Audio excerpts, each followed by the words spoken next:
Hi,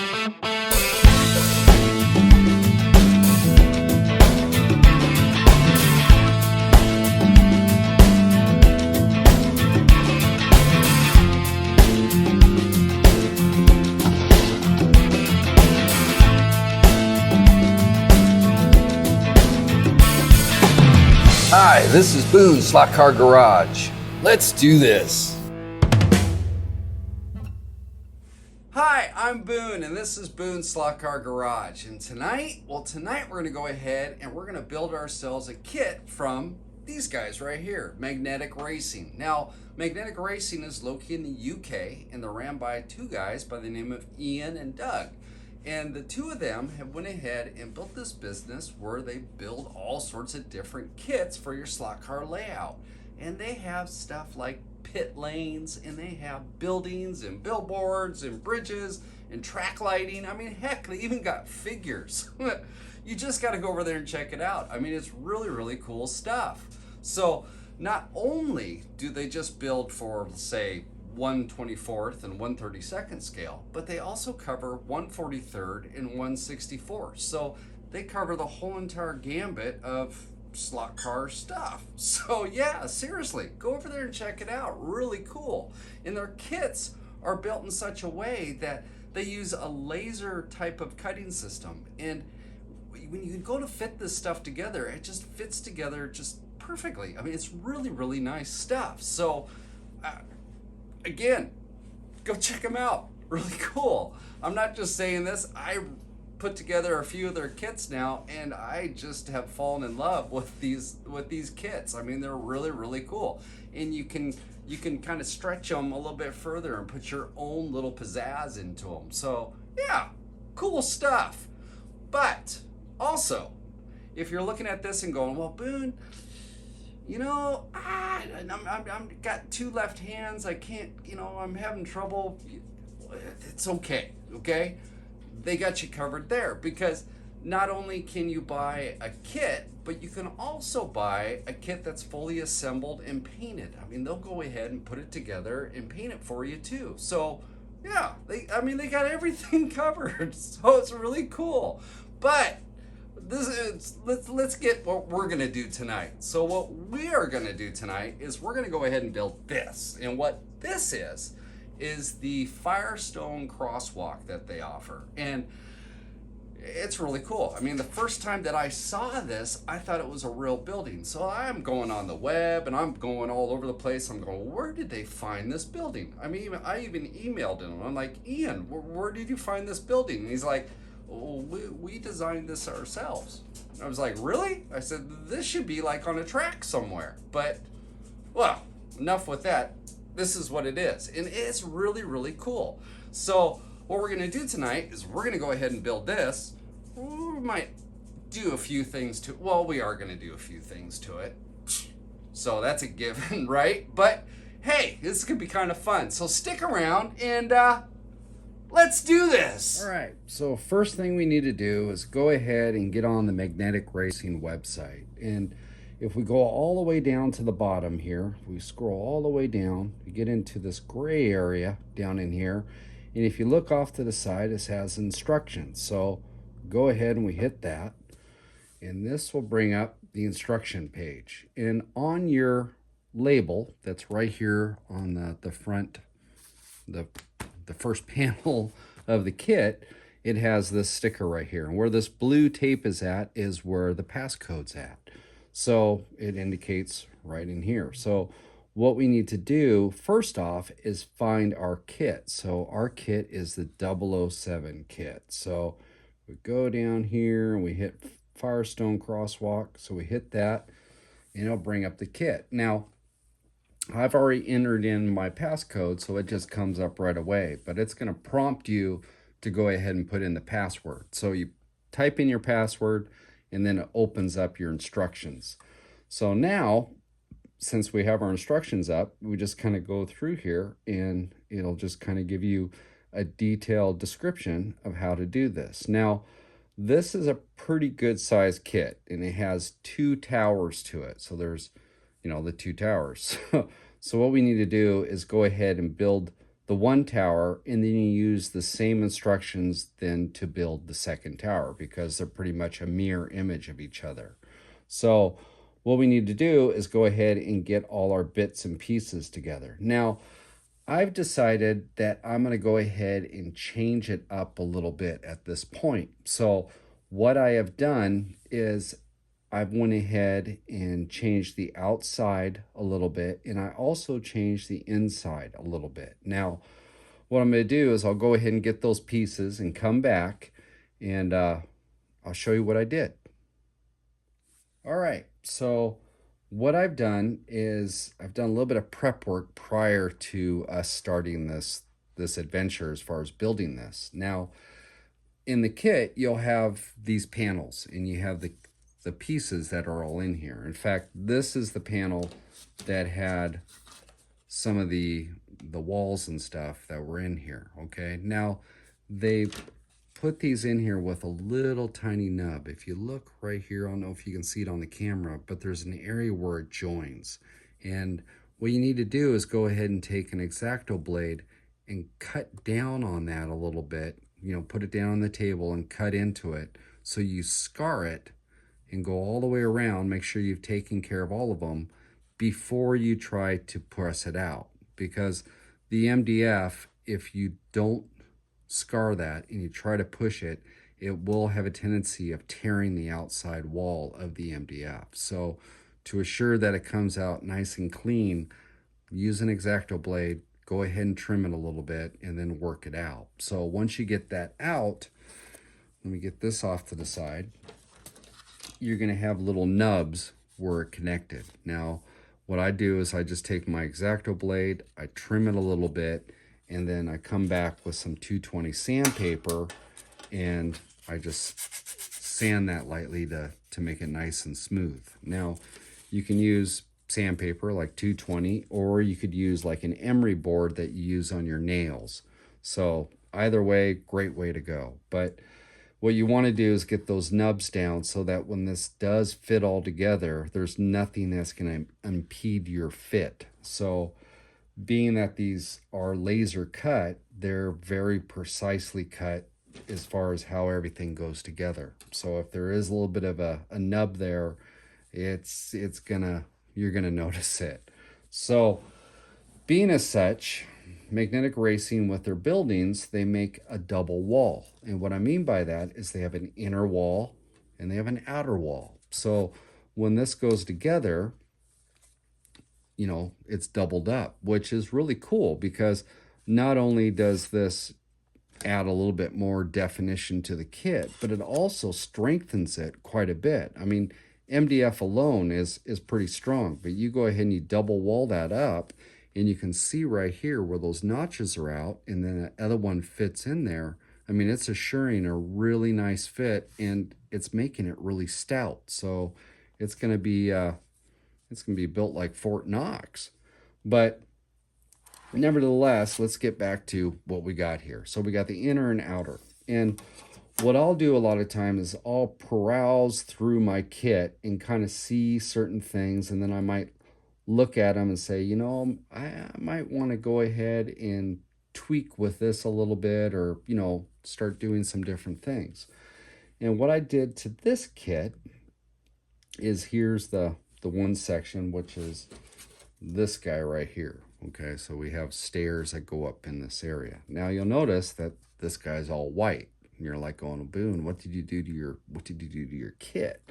Well, what I've done is taken some drywall joint compound and created like a spackle finish on this. And I'll show you guys how I did that. But first off, I just kind of want to show you, you know, this effect. And it's pretty cool. It adds all this texture to it. And I haven't primed it or painted it. This is just the drywall that's on there, and it's all dry, you know, it's all nice and dry. But it adds a really cool effect to the inside. So it's not just a smooth surface, which, you know, that's cool too. I just wanted to add a little bit more to it. So I added some texture to make the inside of it have a little bit more character. So I used that joint compound and created a spackle finish. Now, on the outside, what I did is if you look at this panel, you'll see that it has squares. So they're almost like tiles, right? And I'll go ahead and put up a picture of this kit, what it looks like together, that it's all painted. And this picture's from their website. And you can see that, you know, it looks good. It looks good with the squares and everything else. I mean, it's a good looking kit. But I wanted to go ahead and change it up a little bit. And I thought, I want to get away from the squares. And I went ahead and made it look like the bigger block. So this is almost like a cinder block style building now, instead of having the tile work on the outside. And again, what I did with this was used that drywall joint compound. And I'll show you guys how I did this as well. But I just wanted to go ahead and point this all out. Now, why I'm doing that is a lot of times, like for myself, I'll go through a kit and I'll just kind of familiarize myself with the instructions and then also just all the different pieces. And I'll start kind of looking at certain things, you know, as far as what I might want to tweak. So these are two items that right off the bat, I was like, yeah, I want to play with these. So this is what I came up with. So when we come back, I'll go ahead and show you guys how I did these two effects. And then what we can do is get back to the kit and get it all built. So we come back, let's go ahead and let's attack these inner walls. So I already did this one, but I haven't done this one yet. So we need to do this. So when we come back, we'll go ahead and do this. Okay, so now let's go ahead and put this texture on. But the first thing we need to do, I'll set this off to the side, is that we need to get this base plate right here. And that's this panel right here, and it has writing on the bottom. And then in the instructions, it tells you that you need to have the writing facing down. That's going to be the lower portion of it. Because if you notice on this thing, it's keyed. So each one of these panels down at the bottom has a distinct shape to it. So it fits at a certain way. Now, being as such, there's definitely a inside and an outside to these pieces. So before you go ahead and decide to put the joint compound on to create something or whatever else you might do to it, you need to identify which side is which. So it shows you in here as far as how to set this down. So if we mimic what is there, this piece goes right down here on this lower part. So just kind of give you an idea, okay? So being as such, now this is the inside, and then I'll have an outside wall.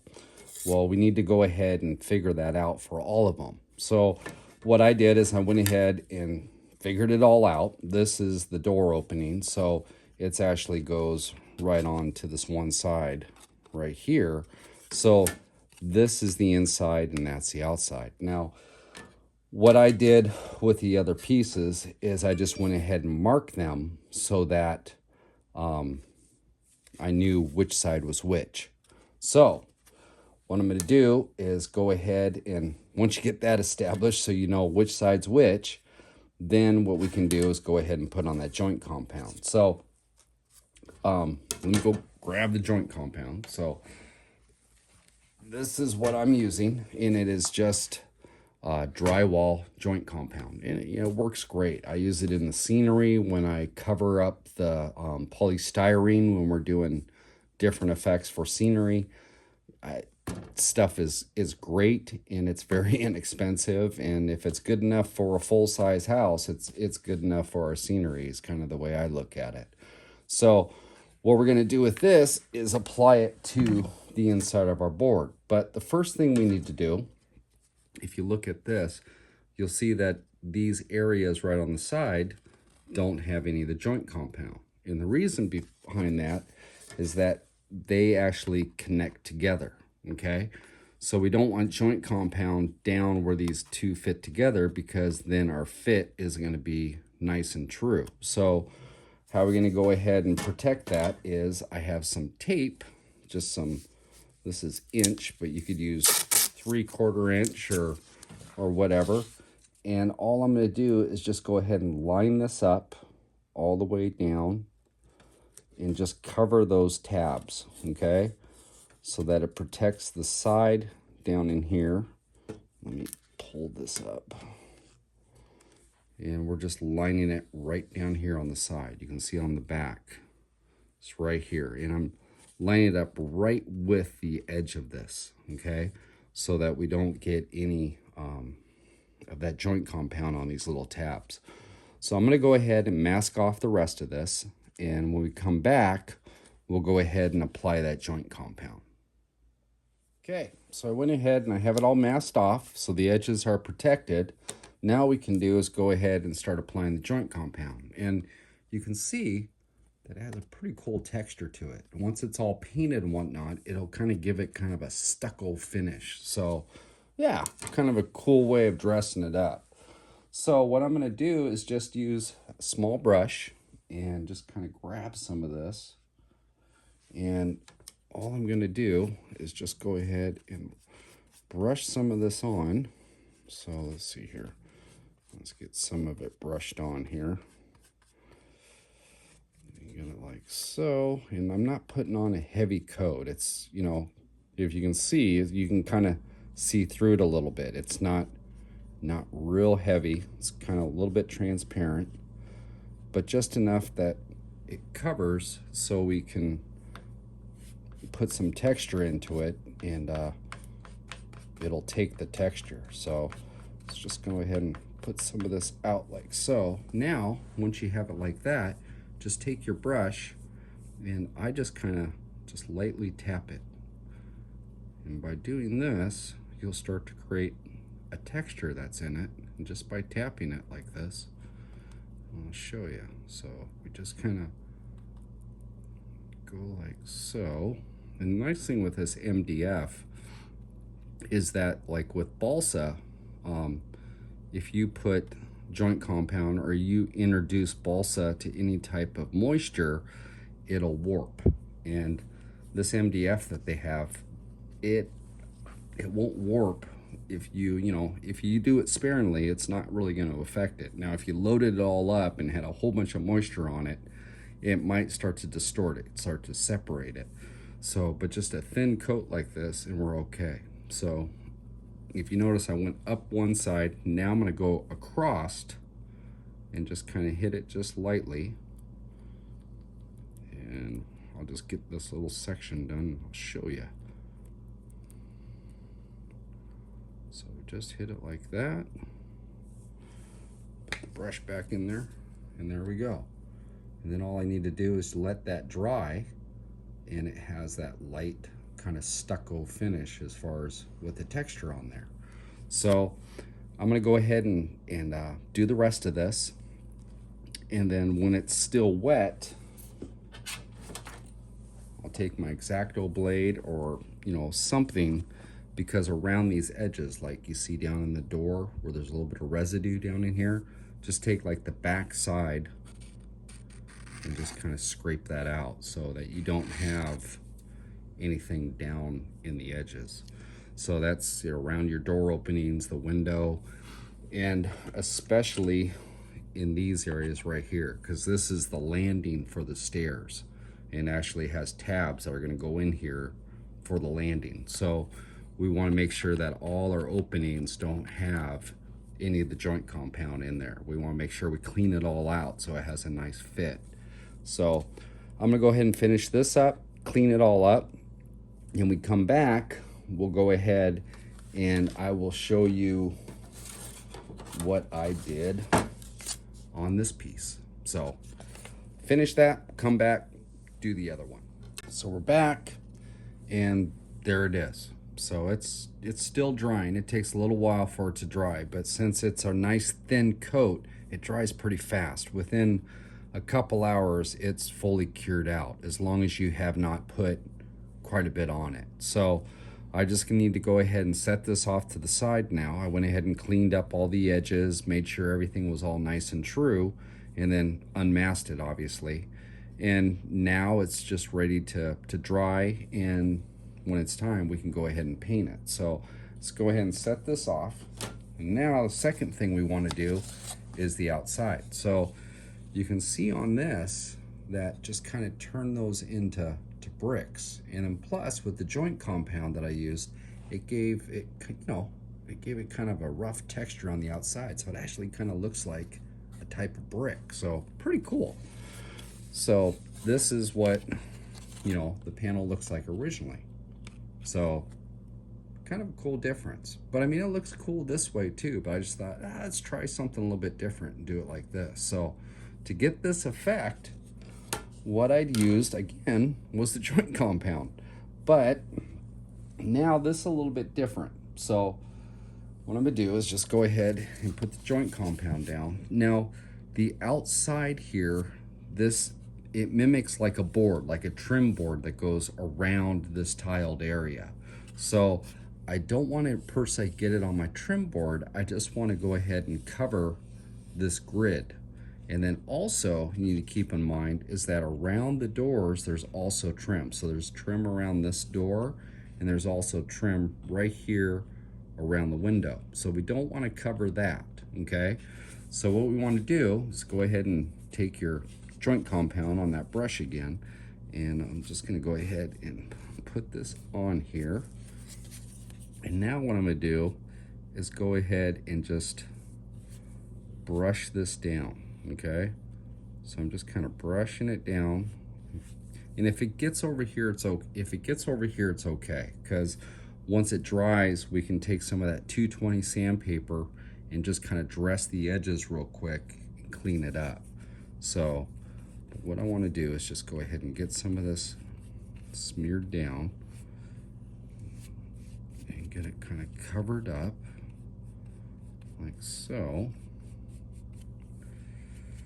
And then once you get it covered, I'm just going to go ahead and put a little bit of texture in it. So I'm just going to kind of dab it just a little bit like I did with the other panel to kind of give a stucco finish. But this way we're just kind of giving a little bit of texture to the outside of those bricks that we're going to make. So it's just going to go ahead and put some of that down.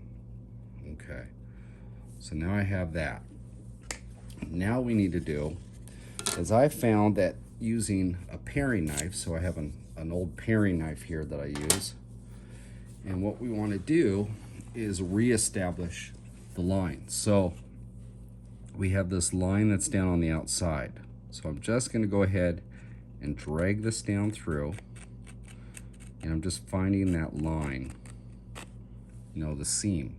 So I'm just carrying that down. Same thing over here by the door. I'm just going to go ahead and find that seam and then drag it. Whoop, I slipped, but it's okay. Bring it down like so. So now we've kind of reestablished those lines. Next thing we want to do is reestablish these cross lines. So it gets a little bit kind of tedious, but you need to find those lines. And once you do, just go ahead and drag it right down, okay? So what I'm gonna do is I'm gonna find those lines going crossways in here, and we come back, we'll take it to the next step. So now I have the lines established going crosswise, okay? You can see I also add a little bit more over here, just kind of working this lower section. And you notice I'm not doing the whole entire thing at one time, and there's a reason behind that. I just want to go ahead and work this in sections so that the joint compound stays pliable, stays a little bit moist while I do this. I don't want the joint compound to fully dry out because we're utilizing it while everything has some moisture in it, because the moisture is going to absorb into the MDF just a little bit, and it's going to soften it just a little, and we're gonna use that to our advantage. So why I like to use a paring knife is so I can get it in. I've got the funky glasses on, but yeah, so I can see. But what I like to do is go ahead and use the paring knife and get it down in here. What I'm gonna do on each one of these lines is that I'm gonna use it kind of crosswise, okay? I'm gonna drag it in here. So let me get it down on the table. And I'm gonna use the I'm going to use the tip, but I'm going to use it to drag it across. So as I get it down in here, I'm going to apply pressure, and then I'm just going to work this back. And applying pressure down, I'm actually ripping into the board just a little bit, okay? And it's kind of bringing that out. Let me do just a couple of these real quick. Okay. So let me just do this, that, like so. Okay. So what I've done is I ripped across it and I've widened that gap a little bit so it's not as clean and precise as it is up above here. It's a little bit wider. So it kind of looks like there's, you know, kind of like grout or something in there, a little bit wider gap. Now, once we have it like so, now we need to establish our brick size. So what I've got, okay, so we have, this comes down. It's kind of hard to do this and film at the same time, but I'll give it a shot. So what we have here is a brick that comes right off of this corner. Let's see here, there's the edge of it. So I'm gonna go over one more. So the brick's gonna be right here, and you got to kind of feel around. You'll feel them where these bricks are at, and then let's see here, that's that brick there, and then we'll bring it right over here. Okay, and let me go ahead and set up these first few rows so you just kind of see what I'm going after here. So I gotta find it. Let's see here, there it is, found it. Right there, and then this guy comes right up here. And this one is right there. Okay. So now I'll bring it back up so you can see that I went ahead and established these bricks, okay? You see the individual. And it's based off of these lines right up here. So I'm using that grid. And then once I have those lines established, I'm going to do the same thing to them that I did with the cross pattern. So I'm going to take my knife on, like on the edge, and I'm going to drag it down through those and widen up that gap. So let me go ahead and do a couple, and I'll be right back. All right, so there we go. So I went ahead and I have these bricks established, dragging it down through, and you can see how that just kind of forms that out. So it's kind of a cool trick. I also go ahead and I do the edges as well. So on both sides on the edges. And let me go ahead and put that one down, and I'll bring this one up. So if we go right up into it, you can see how on the edges and everything else goes down through. But if you widen that out, it really starts to establish those bricks, okay? And the idea of on the joint compound is that we're covering up this grid, okay? We're covering up the grid, and then we're reestablishing our own grid, but we're utilizing, you know, some of the lines that are in this grid. So kind of keep that in mind when you're doing it. So what I'm going to do is go ahead and finish off this panel, and we come back, we can get back to actually building this kit. Okay, so now at this point, it's all done, it's dry, and now what we need to do is just come through like with a firm bristle brush and just kind of clean up the surface. So you can just kind of hit this, and what this will do is knock away all the little hairs and stuff that are left over. And plus it'll just kind of dress the surface up just a little bit. So let me get this and I'll show you what it looks like. It's pretty cool. And there we go. Kind of a cool effect, you know? Now, again, like the other one, you need to come in, clean up all your edges if you had any residue on that. And then what I like to do is take a little bit of 220, and on the edge here, where it's over on the side, where it's on the trim board, just go ahead and take your sandpaper and just lightly go ahead and scuff that and smooth that out, so that when you come back and paint this, it won't have any texture to it. It'll be all nice and smooth. So I'm going to go around and dress this all up, and dress down inside the framework of the window and of the door.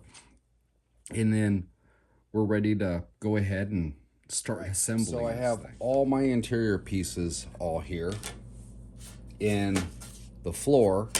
And if we look at this, it looks like we're going to construct the floor, the wall, and then it's going to jump on to the staircases. So what I want to do, and then also the landings. So being that I want to make these different colors, I want to paint this all separately before I go ahead and start, assembling everything. At least get my base color down so that I can come in and then do highlights and stuff and maybe a little bit of weathering when it's together. But I definitely want to get all my my paint work, at least a good share of it done now, because some of these areas are going to be a little bit tight. If I try to paint this when it's all together, I do my landing one color and my walls another color, it's going to be tough to go ahead and keep it all nice and clean. So what I'm going to do is just go ahead and use just regular acrylic over the top of my interior walls, and do the same thing with the base plate and the staircases. So what I'm going to do is go ahead and get that all painted. I'm going to get that painted out with just regular acrylic paint.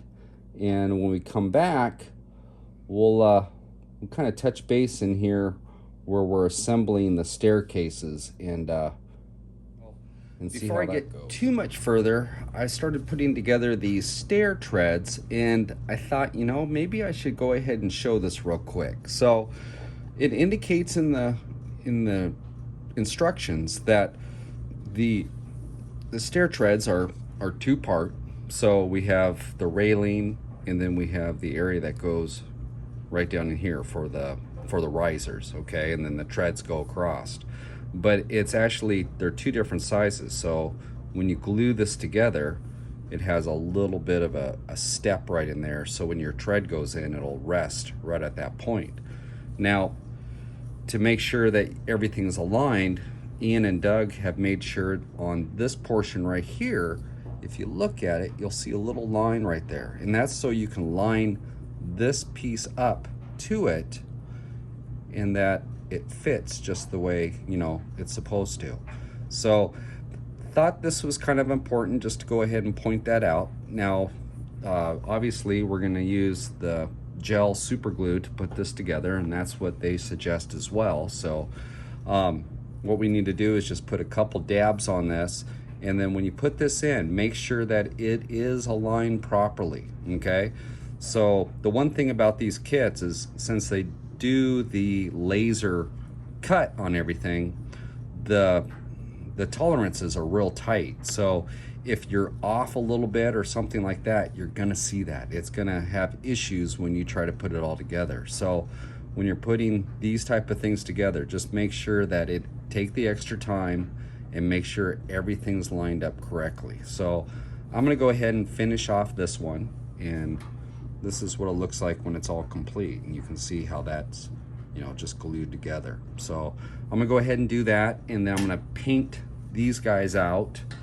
And I also took out the window sections, and you can see right here on this one, it actually has the treads on that as well. So I want to go ahead and get this all pre-painted before we go ahead and assemble it. It'll just make it a lot easier. So I'm gonna go ahead and do that, get these together, and when we come back, we'll skip down here in the instructions, and we'll start putting the platforms in and the staircase.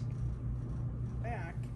And before we go any further, since I was out there painting, what I want to do is just kind of run through the different paints and the different colors that I used on everything to kind of give you an idea. So for the interior walls on the inside here where we did the stucco finish, I just went ahead and used an acrylic, and this is antique white.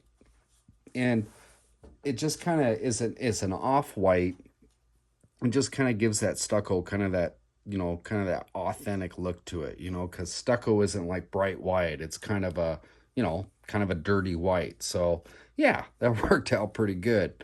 Now, on the base platform here and on my platforms for the tops of the staircases, I went ahead and used my concrete effect that I did with the track painting series. So this is just the concrete effect, but it's kind of cool. You know, it has a little bit of a pattern to it, everything else, and it kind of makes it look like, you know, kind of like concrete style platforms for the staircases.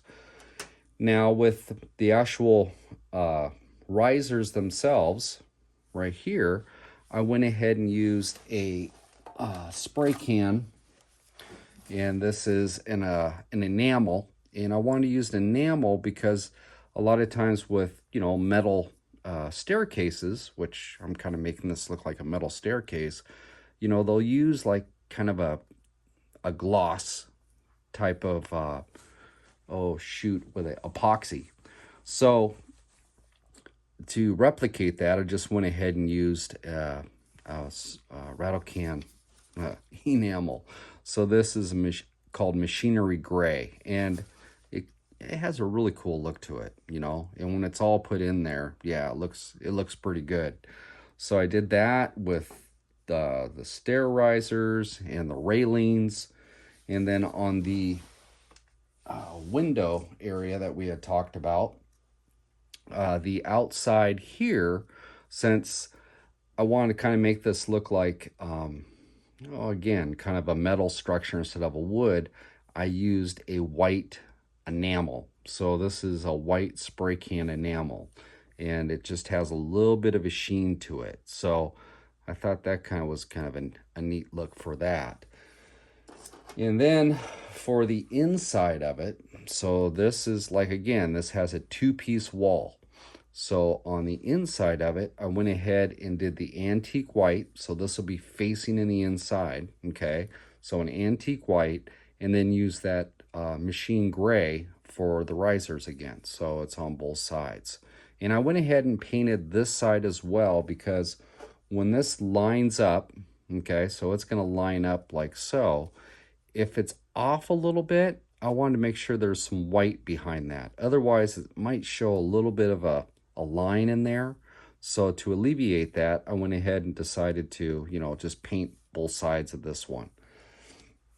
And I went ahead and built the other tower as well. Just kind of thought, well, what the heck, I'll go ahead and build that one and check everything out so that when we build this one together, if there's any tricks or anything that I see, I can go ahead and kind of go, oh, we need to point that one out, right?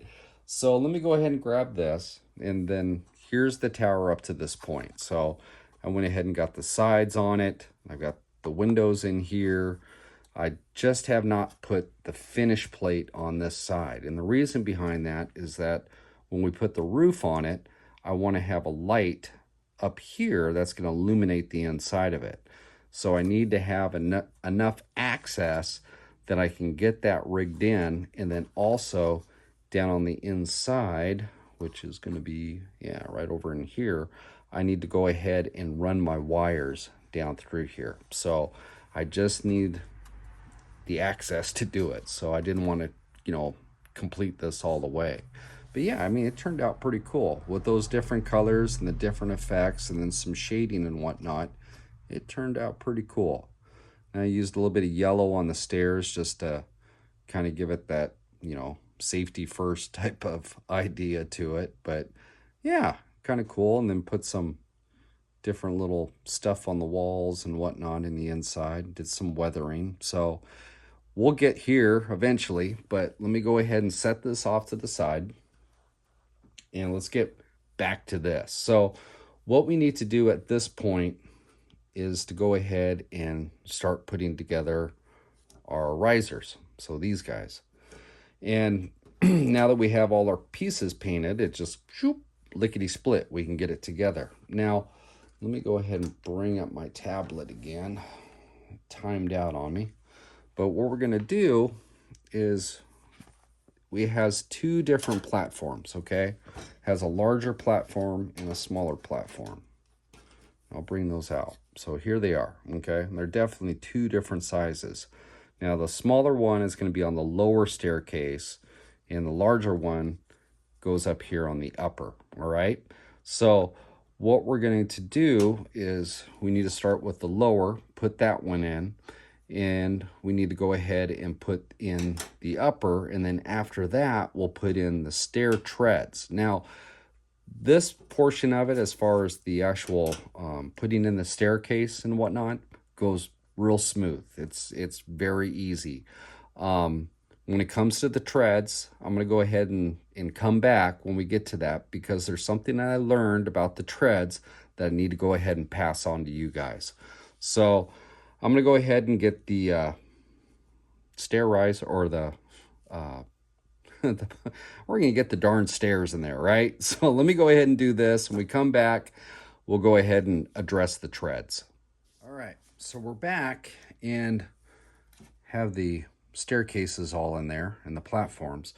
Now we need to go ahead and put in the stair treads. Now, if we look at the instruction, okay, if you look at this, it's indicating that we want to take the stair treads on the lower staircase and push them through this back wall. Okay, so that back wall, they want to push those things through and then line them up, right? Okay, not such a big deal. But if you go ahead and you paint your stair treads before, all right, like I did, I wanted to have them all black and pre-painted, and it would just, you know, make a cleaner job of it. If you do it this way, what's going to happen is that these holes are so tight that when you take your stair tread and push it through, it's going to start to rip the paint off of it. Okay, it's gonna bite into it. So in order to get these in one piece without creating too much damage to them, what we need to do is go ahead and take a little flat file. Now this is just like, you know, a little miniature flat file. And what I did was go in here and start sanding these out, you know, and just sand for a little bit, take one of the treads, fit it. You know, you don't want to go too far because you still want it to have a nice tight fit, but you are going to have to go ahead and just, you know, lightly kiss this a few times in here on each one of these so that that'll fit through. And if you do that, then you're not going to have an issue. It's, you know, then that way you can pre-paint these, push them through, and it's not going to rip off the paint that you just put down on it. So just kind of little FYIs, one of the little things that I learned when I built this guy over here. So when I got to those treads, it was like, whoa, wait a minute, you know, I pushed one through and it was like, oh, okay, we got to fix this one. So a little flat file will fix you. And then what you do is just go ahead and, how I did it, let me get one done. I hadn't even filed that yet, so I'll just explain it. What I did is go ahead and push it through, and when it's sticking, you know, through about, you know, halfway or so, then I went ahead and put some super glue on the actual riser itself. There's a little pocket down in there. Put a little super glue in there and then push this through and then just support it onto that. I found for myself that this back wall had a tight enough gap, or had it, yeah, it was tight enough that I did not have to go ahead and glue that. Now I did take a little bit of super glue and then put on the outside and just kind of massage it with my finger a little bit. But as far as actually putting glue on the tread and pushing it through and everything else, I didn't have to do that. So just little FYI as far as that goes. So what I'm gonna do is I'm gonna go ahead and get these treads all in, and then when we come back, let me show you here. Put the treads in, and then we need to go ahead and put the railings in. They're pretty straightforward. The only one that's a little bit of a mystery is this one, but as soon as you look at that, you figure it out real quick. And it goes to the upper staircase right here, and they've explained it real well. So it goes right up in this guy right here, and it's keyed in such a way to fit in that area for the door. Now, what you might have to do again is just sand this lightly in here if it doesn't quite fit up. So if you, let me show this. So you can see down here on the bottom one, it's hung up just a little bit. So with that file, you can lightly just kiss these a little bit, make sure that you have, this is gonna line up for you, and then go ahead and glue it in. So I'm gonna go ahead and take care of all that. We'll take it all the way through the staircase. I'm gonna get the railings all in, and then what we'll do is we'll get to this point, which is taking this piece right here and getting that glued on. So when we come back, we'll be at that step. All right, so now we have the railings in, and we got our treads in, and yeah, it's starting to look like something. Now what we need to do is go ahead and get this guy put in on this one side. Now, these are keyed at the bottom, so you'll see the little notches, and then it has the notches that are in it. It has these openings right here. So those are gonna line up to these guys right here, and then this guy goes up on top of it, like so, okay?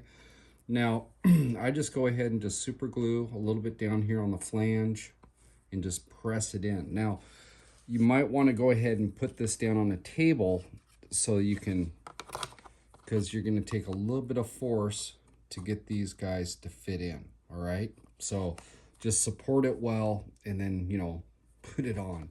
So I'm gonna go ahead and do that. And then I need to go ahead and put in these risers across there. So we come back, we'll have that on and have the, we'll have these treads on those stairs. All right, there we go. Okay, so now we have the side all glued in, we have our treads in, and then I went ahead and just put a little bit of yellow on those steps, just kind of, I don't know, it's kind of cool. It makes them pop too. All of a sudden you're like, whoa, there's steps there. So yeah, I mean, just go ahead and doll it up the way that you want. But at this point, we're pretty much at the point of putting the sides on this. So these two panels right here. Now what I'm gonna do is I'm gonna go ahead and put on this back panel. So the side panel right here, okay, this guy.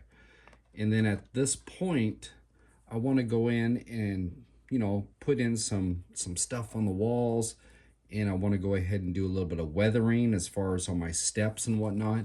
In fact, I start my weathering process when it's open, okay? So that way I can get around inside here, get some wear going on some of the steps and whatnot, and I have it's fully open that way. So once I get that, then I'll go ahead and put the back wall on here, and I can finish up everything else. You know, I have room through this side to access, and then once that's done, then go ahead and close it up. So what we need to do now is I need to let this yellow just go ahead and dry a little bit more, and then when we come back, we'll do a little bit of weathering in the inside of this guy. Okay, so let's go ahead and just do a little bit of weathering on the floor and whatnot on here. So let me go ahead and grab this. So what I did with this, if we look down inside, I don't know if you can see that, but there's just a little bit of scuff marks on the floor, like through there where it looks like people have walked through, and then, you know, just kind of dirty up the stairs and on the landing. You know, you can see kind of down in the area down in there. And then also on the walls. So the lower part of the walls, I have a little bit of weathering as well. Just a little bit of grime that go in there. Just, you know, kind of gives it a little bit of a worn look to it. So how I did that was I just went ahead and took a stiff bristle brush and some dark umber acrylic. So let me go ahead and get some of this down in the cap. There we go. So we got some dark umber down in the cap there. I'll set that there. And all I did was just go ahead and take some of this, get it down into the brush, and then I'm just using this paper towel right here just to kind of damp it down so it's not so strong. And what we're going to do is just kind of do a little bit of a dry brush with it. So I'm just going to grab it and take this and just kind of rub it in. And it's real subtle, so just kind of work it, and then that way you can just kind of bring it up to the amount of grime that you want to. So just kind of put this in here, just kind of work it at so. Yeah, and just kind of give it kind of a once over, and if it gets a little bit, you can take your finger in there, rub it around, kind of blend it out a little bit, like so. And there we go. So, and then with the walls, since they are kind of porous, just take this and just kind of lightly brush it onto it. And what this will do is just kind of give a little bit of grime down on those walls. So I'm going to go ahead and just kind of hit this here and there, and then I'm going to go ahead and put these side panels on. Now the side panels, like I said, they're keyed, so you just want to go ahead and put it up there, same way that we did with the front, same way we do with these. But before I put these on, I want to go ahead and grime these out a little bit too. So like where this is where the landing's at on the side here, I want to make sure that I do a little bit of grime down in here around the window. And same thing with this guy being the front door, you know, a little bit of weathering down through here, and then also up in this area. So when we come back, I'll have that all taken care of, and we'll have this all buttoned up on both sides, and then we can start putting in our windows. So I went ahead and I have all the weathering done in the inside of it, and I have it on my other panels as well. But before I go ahead and close this thing all up, I want to go ahead and add a little bit more to the inside of it. And what I mean by that, if I grab this guy, if we look down inside, you can see that there's like banners in the inside of it, maybe some advertising, stuff like that. Even they have a, I don't know if you can see it, but there's an actual exit sign that I put up there on the side. But, you know, just a little bit more inside of this thing just to liven it up. Now, not to say that it doesn't look good, you know, like this, but yeah, I think it kind of looks cool if you know, add a little bit something inside. So how I do this is I go on my computer and I just start searching for, say, like Firestone logos or old advertisements like race events or something like that. And when you go into the images, you'll find all sorts of different images. And all you need to do is just go ahead and copy that and then take it over to a program like Paint, or like I use the, it's Microsoft, what do they call that? The 3D print. And then you can do just, you know, you can just kind of play around with it, size it down, and then print it out. And there you go, you got banners. So what I'm going to do with this is set this off. I went ahead and I have one that I cut out. Okay, so all I do is take a little bit of Mod Podge, a little bit of PVA, and just with a brush, just go ahead and just put it on the back side of it. I mean, real simple. And yeah, once you get it all on there, gotta make sure we get it all the way off to the side, because otherwise it might want to curl up. So get this all down. Let me see here. Down like so. And then you find a good spot for it and you just go ahead and glue it into place. So with this one, I'm pretty much going to put it in the same place where I had the other one, which was right down in here. And go ahead and line it up. It's kind of tough. It's a tight area, so it's definitely something you want to do. If you're going to do this, you want to do it now while it's all open. So go ahead and get that in there like so, and just press it down, and it'll just take shape right to the wall. And there you go. You got yourself a some advertising. So I'm gonna go ahead and put in a few more of these, and yeah, then I'm gonna go ahead and close it up, and then we'll come back and we're ready to put some windows in this thing. Okay, so now we have the walls on both sides, but before we go ahead and do the windows, if you look down inside, see down in here on that back wall, see the seam that goes up and down there? What we need to do is go ahead and get a paintbrush and take some of that antique white and then just go in there and brush this up just to go ahead and touch that up. So it's a perfect time to do it now before it goes any further, because now you have full access. You can, if you have to come through like a window or something like that, you can go ahead and do that. And at the same point in time, just take a look at everything, because once the windows start to go in, you know, even though we're only putting in 2 windows, because we're going to leave this side off for the time being, it's still going to limit a lot of, you know, access to the inside of it. So before we go any further, just go ahead and give it a good once over. Go in, touch up those wall seams, and then we'll be ready to go ahead and put the side windows in. Okay, so we went ahead, went through your building up to this point, double checked everything. So now we're ready to go ahead and start installing some windows. Now, in the kit, it talks about actually installing the windows on the back side of the side panels. And you can do that. I mean, that's one way to do it. The way that I prefer doing windows a lot of times is, instead of applying it to the actual side panel, I'll actually apply it to this panel, okay? And what I mean by the side panel is on the underside of this panel. So what I like to do is just go ahead and install my window on this panel. It's just a little bit easier for me, and then when I go and place the side panels on, I can sit there and concentrate on that. I'm not worried about the plastic on the back side of the panel. It's on this. Just preference. But more or less what we need to do is, if you come down into the directions, it gives you a schematic as far as measurements and whatnot for all the glass that's in this kit. Now, it gives you 2 of these plastic pieces. Okay, you can, kind of hard to see on camera, but it's there.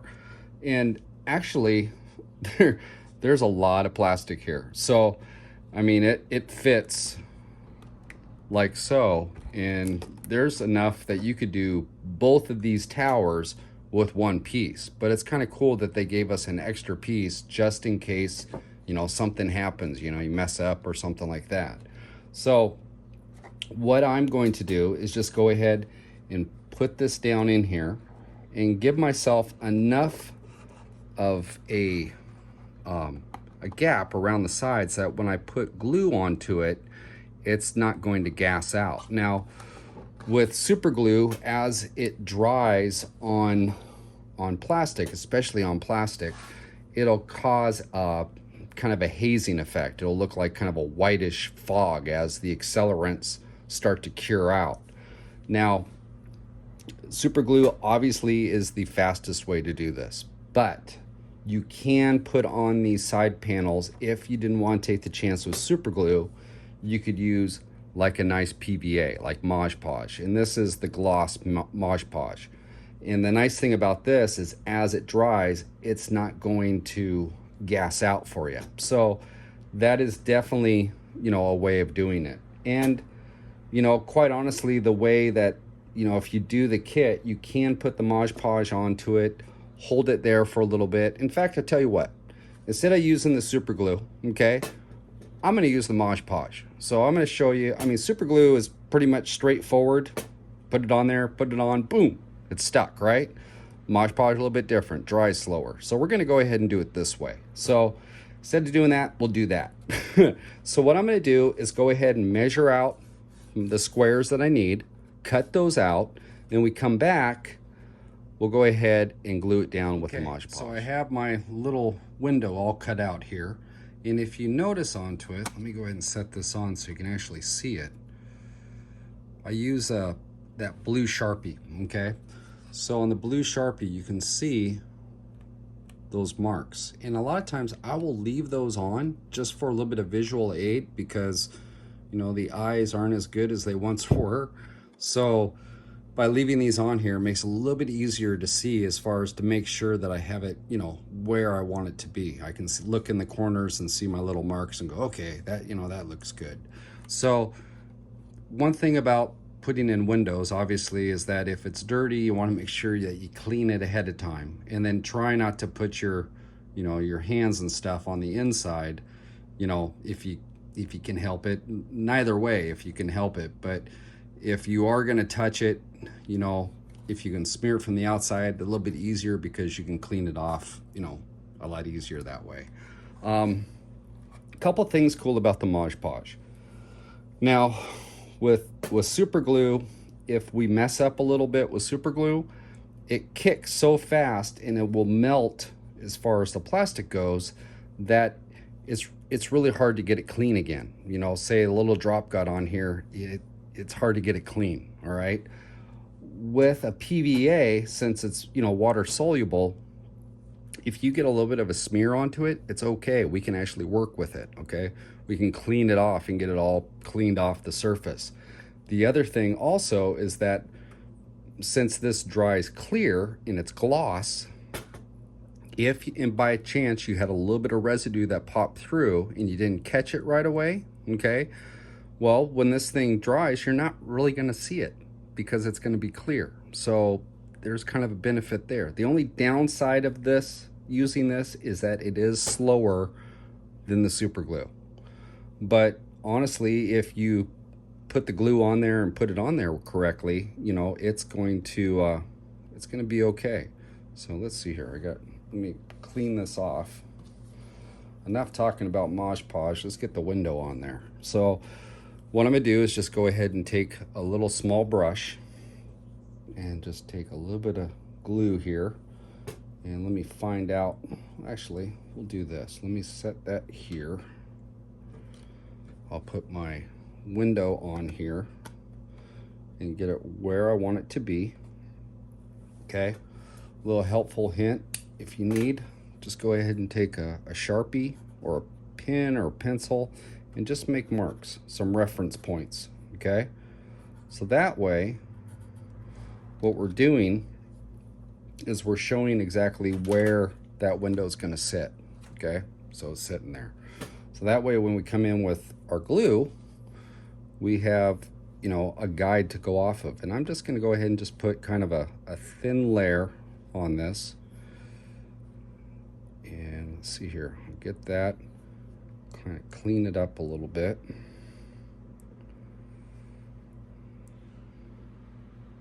Just like so. And let's see here, almost there. I'll get some down on this side as well.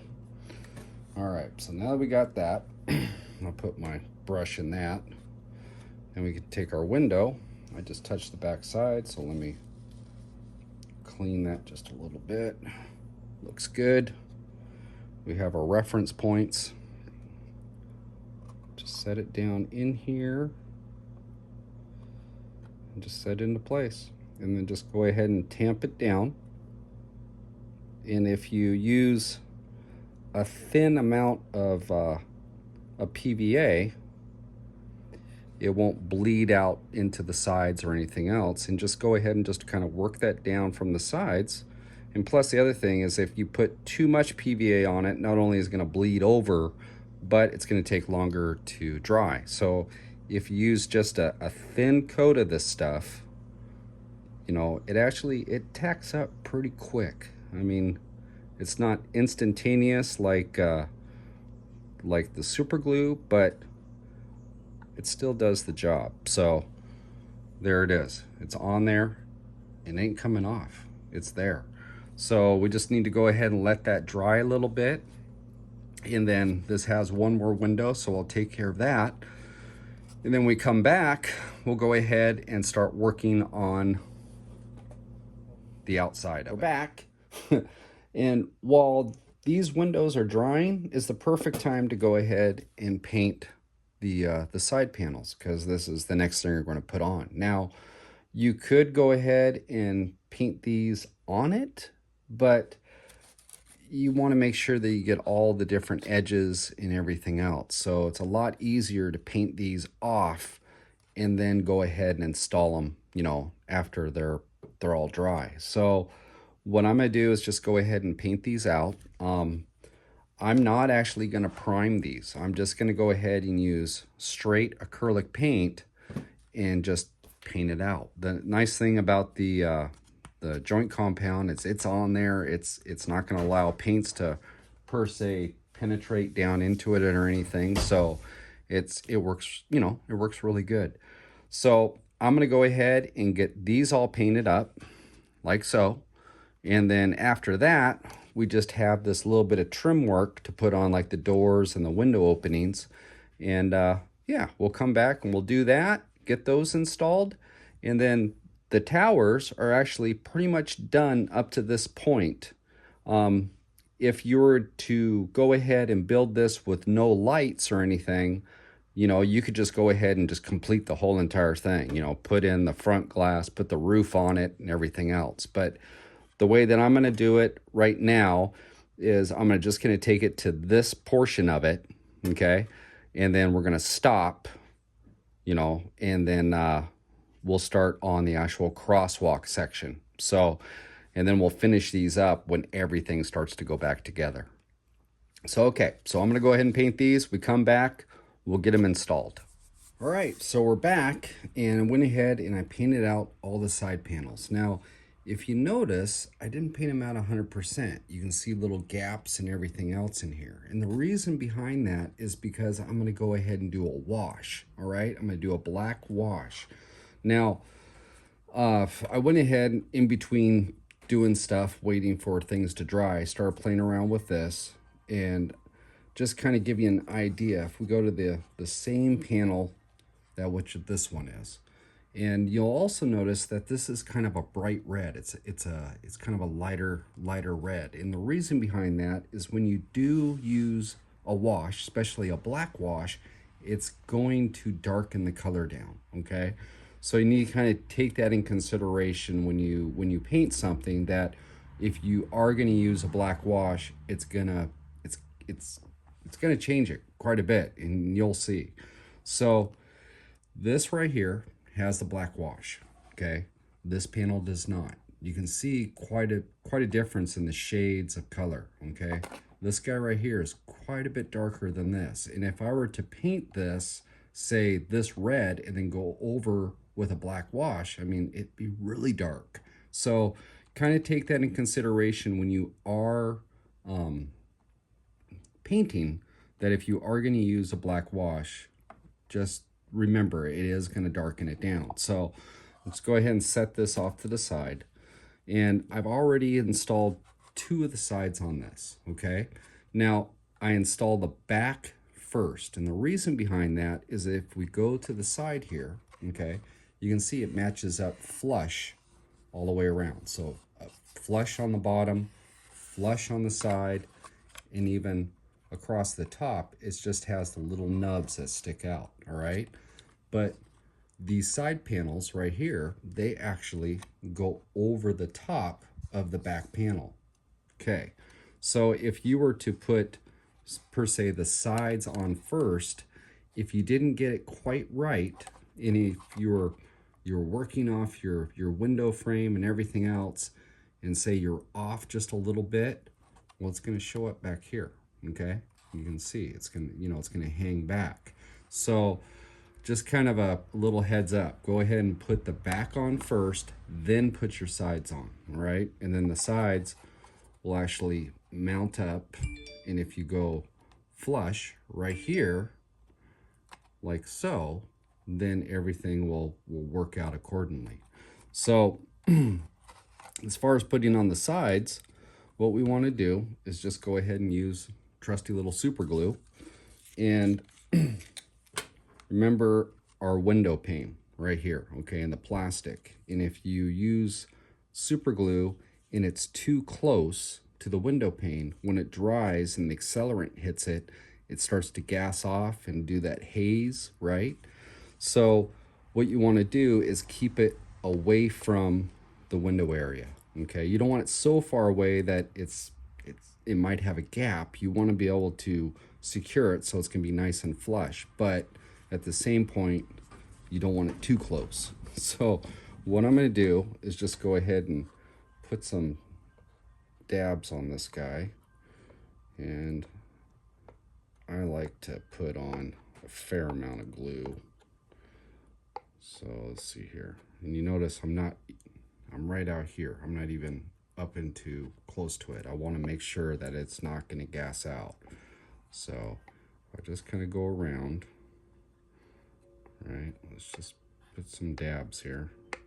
This wall isn't going anywhere with that much super glue. And then down here on the side, I am going to put just a little bit, okay? So just a little dab down here. But you notice I'm close to the edge out here. Okay, so now that we have that, let's go ahead and put this guy onto it. And if we line on the back side, so make sure that we have it correct, and we just put it down like so. Okay, so it all lines up. Make sure and line off the bottom. Okay, so off the bottom and off the back side. So as long as these two are flush, okay, everything will line up great. So once we have it like that, I'm just going to go ahead and apply a little bit of pressure down so that glue will kind of mosey around where it needs to be. Actually, I need to come down just a skosh. All right, so we got it there. Now what I'm going to do, let's go ahead and leave my hand on it.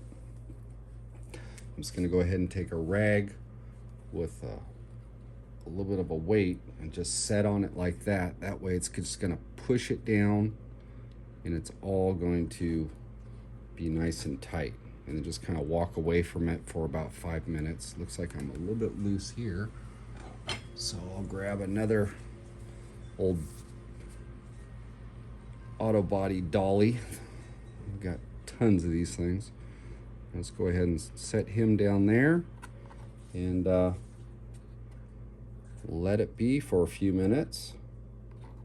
Make sure that's all lined up. It is. Okay, and there we go.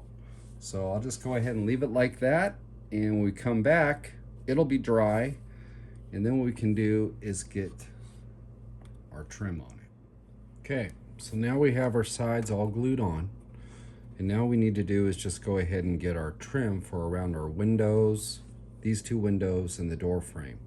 Now there are strips also that go down along parallel, down along here on the corner trim, but that is in conjunction with the front face. Okay, so when the front face goes on here, so if we turn this, we put that on here like so, there's a piece that goes right here on the corners on both of these, and then also back here. Okay, so as of right now, I'm going to leave those pieces off until we actually get ready to do this. And you'll see them in the kit. They're sporadic throughout. There'll be these long strips like this. So there's like one here, there's two right here, and then they're on the other panels as well. So that's what these long strips are. They're the trim pieces for the sides. Now, what I'm gonna do is this one right here. This is the door frame, and then there's two window frames right here. So I'm gonna go ahead and get those cut out, and then, you know, sand them all out and whatnot, and then paint them thoroughly inside and out, and go ahead and install them. Now, on the back side of these, so on the window right here, you might want to go ahead and paint the underside as well. So the inside of it that you're going to be gluing up against the actual structure. And the reason why I say that is if we look here, and if I bring this all the way up and you look in at this window, the frame hangs over just a little bit. See right here? Hangs over. I didn't realize that when I first put them in, but after looking at it, I was like, whoa, wait a minute, you can see the back side of it a little bit. So to alleviate a little bit of, you know, a little bit of brown back in here, just go ahead and paint both sides, the front and the back. That way when you put it on there, it'll be painted on the back side, and when you look through, you won't see a little bit of brown right here. So just another little hint for you. So I'm gonna go ahead and do that, install those, and then pretty much this tower will be up to this point, okay? Minus the the black wash that I did, but we'll finish that up later in the video. But I'm gonna go ahead and finish this up, and then what we're gonna do is when we come back, we're gonna jump ahead in the instructions and start putting together the actual crosswalk section that connects these two. So at this point, this tower is as far as I'm gonna take it right now. And you can see on the instructions, it talks about putting the front on it. We go down a little bit further and it starts referencing the roof. So being that I want to go ahead and put lights on this, not only on the towers, but have something kind of special planned for the crossover with the Firestone. So I need to leave these guys open so I don't mess myself up later on. So what we're going to do is just leave them like this. I'll set him here and we'll start on the crosswalk. Now, the crosswalk, if we bring this down, it's pretty straightforward. I mean, it's a simple build in a lot of ways. The only thing that I'm seeing that might be a little bit of a challenge is just putting on the handrails as far as setting those straight. But everything else is pretty straightforward. And it consists of just 3 different sheets. So that's relief. We don't have very far to go. So at this point, what we need to do is go ahead and get these floor pieces out, and I'll go ahead and get that put together. Looks like it's fairly straightforward. They have great instructions here, and they have lines that they've etched into the actual pieces themselves. So if I get those out, you can see the lines that are in this. So everything is pretty well straightforward. So I'm going to go ahead and get this lower portion all built, which is the actual walkway itself. And then when we come back, we'll come back onto the side. So we'll come back at this point. So I'm going to go ahead and get this all built, and then I'll see you guys when we get to there. All right, so I got the floor together, and it looks like it layers up so it has a notch right here, like a keyway, so the other pieces are going to fit into this. So I'm going to go ahead and set this off to the side. I'll just set it on top of our towers here. Now, looks like we're going to go ahead and build the side sections. So it's this panel right here, and it looks like there's a short and a long line that Ian and Doug are referencing to as far as to properly get this aligned and glued together. Now these are 2 separate pieces, so this is actually separate.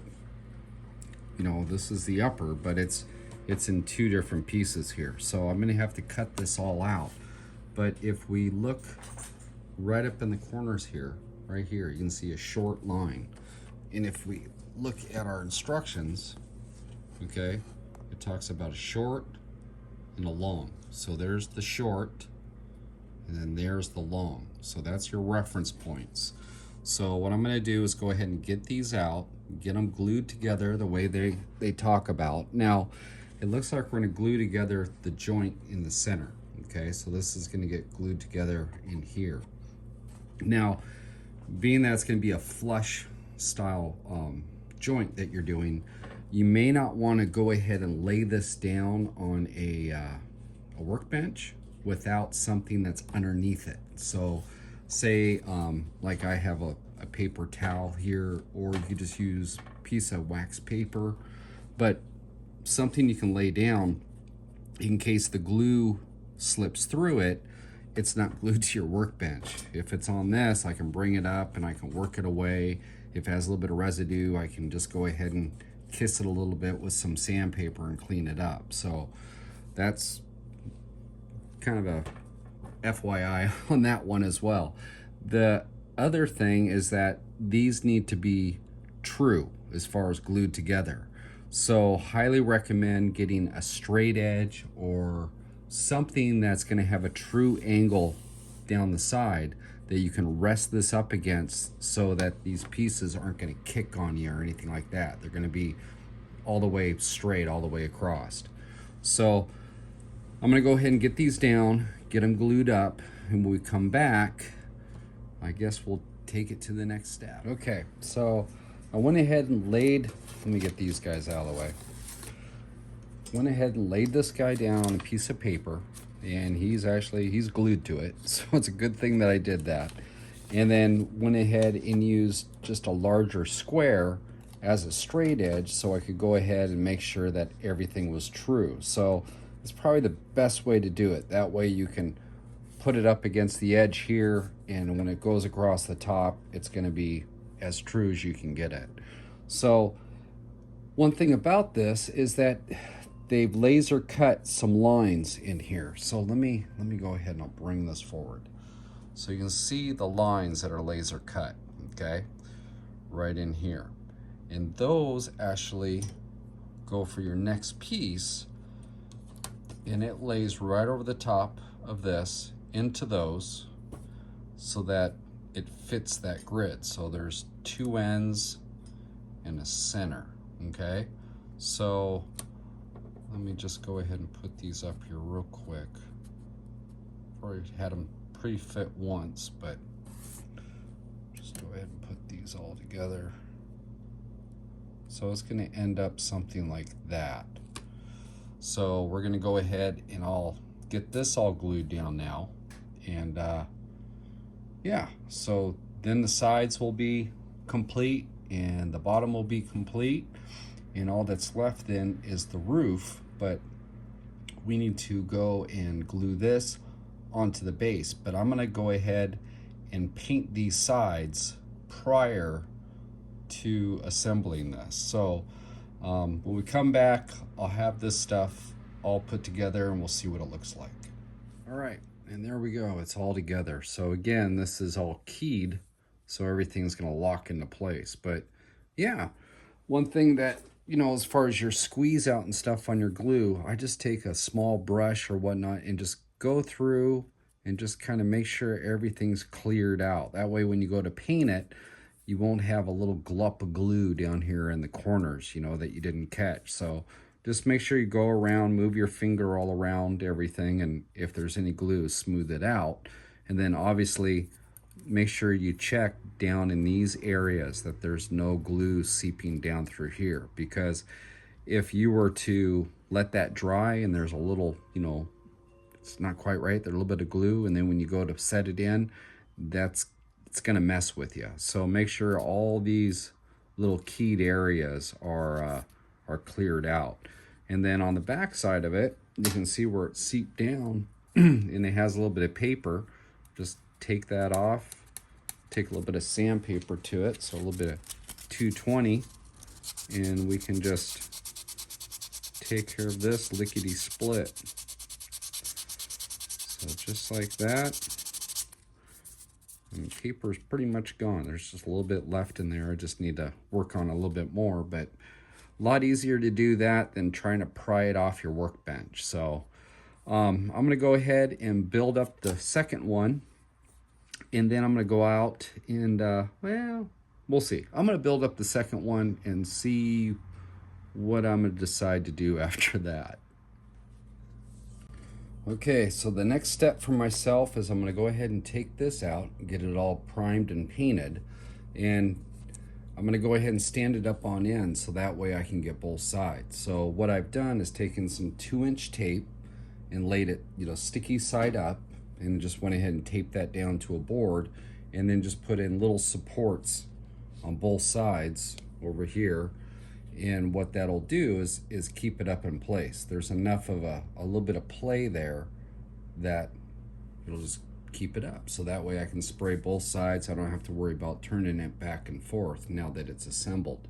So kind of a cool little trick, works pretty good. But yeah, I'm gonna go ahead and get this all primed and painted. And at the same point, I went ahead and took all the roof panels out. So they're laying over here. And this is all the lettering that's gonna go. And I wanna go ahead and get this all primed and painted as well. Because on the edges, I'm actually gonna paint the edges red. I'm gonna go white, like a white enamel, so it's real nice and glossy. And then we're gonna paint some red around all the edges on these letters. But yeah, so I'm gonna go ahead and do that. And cool thing about this is I can spray both sides too. So another kind of neat little thing. That way you aren't trying to balance a bunch of letters up. You can actually just utilize the board and spray both sides.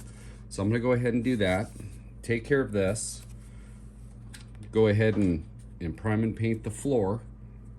And we come back, what we'll do is we'll start getting this portion of it all put together. Now, the next step from here are the railings that go on this structure, which are right here. There's a bunch of railings right here. And I'm gonna go ahead and paint these a different color than the actual structure of the bridge. So I'm not gonna paint this together. I'm actually gonna paint this separate. And then once they're all done, then I'll go ahead and install them. So we come back, we'll go ahead and get that. And yeah, we're getting closer to throwing some lights on this thing. All right, so we're back, got everything painted up, and now we're back in the shop here and show you how it all turned out. So here's those side pieces painted with that machinery gray enamel, and yeah, it looks pretty cool. I mean, it's just the way that, you know, it's all shiny and whatnot, makes it look like it's actual metal. So that's kind of a cool effect. And when it's on there against those two towers that are, you know, flat, the acrylic, and you have this gloss in the middle, it really stands out, really pops. So we went ahead and got both of those done. This is just sitting up here right now. It's just kind of mocking around and looking at it, but we'll get back to that. And then here are the railings that went ahead and did, and I just sprayed those in there as well, and that's with an enamel.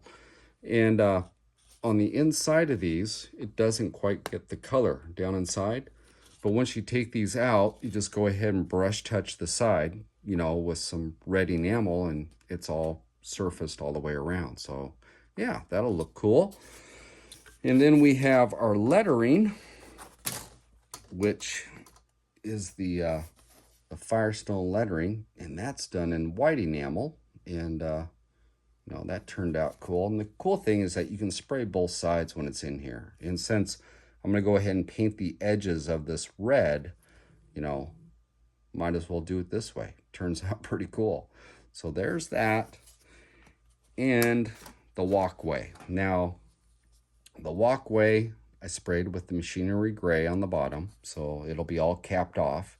And on the top, I went ahead and did the concrete effect on the actual surface. And then the center portion of this is done with a material that I used on one of the track painting videos that was kind of like the black asphalt and concrete video. This is the material I used for like the black asphalt. And it's this stuff right here. And it's by Rust-Oleum, and it has a texture to it. And, you know, this stuff works out really cool. I mean, different little effects like this, you know, that'll really stand out in there. And if you look at it, I mean, it's really cool. It's got a little bit of texture to it. It's got kind of an uneven, you know, color to it. And when it's in there, it'll be just a nice little addition to it. So there's that. Now, I'm at this point right now, and what I'd like to do is go ahead and add lights to this. Now, the original idea that I had was I got a hold of a kit, and it was a neon kit. So I'll go ahead and bring this out for you. This is called Little Neon, and it's a modeling kit that you can get. And they have a bunch of different colors. This is the red, and they have like orange and green and like a white and a blue, I believe. And the cool thing about it is you have this little controller right here. And this is like 2 mil. It's 2 millimeter. And you just go ahead and press this and bam, comes on. I don't know how it glows, but it sure is cool.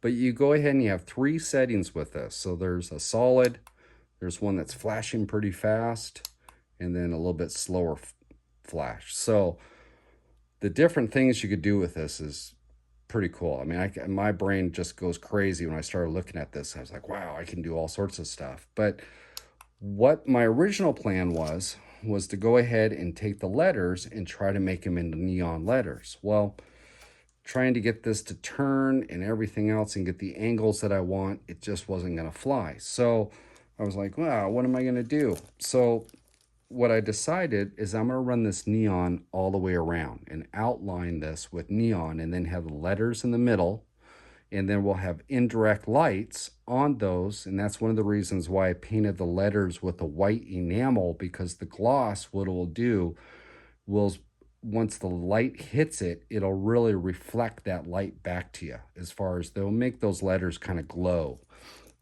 So what we're going to do with this is go ahead and line this around and then have the letters across here, and yeah, it'll look pretty cool. So what we need to do at this point is start to prep these panels for the lights.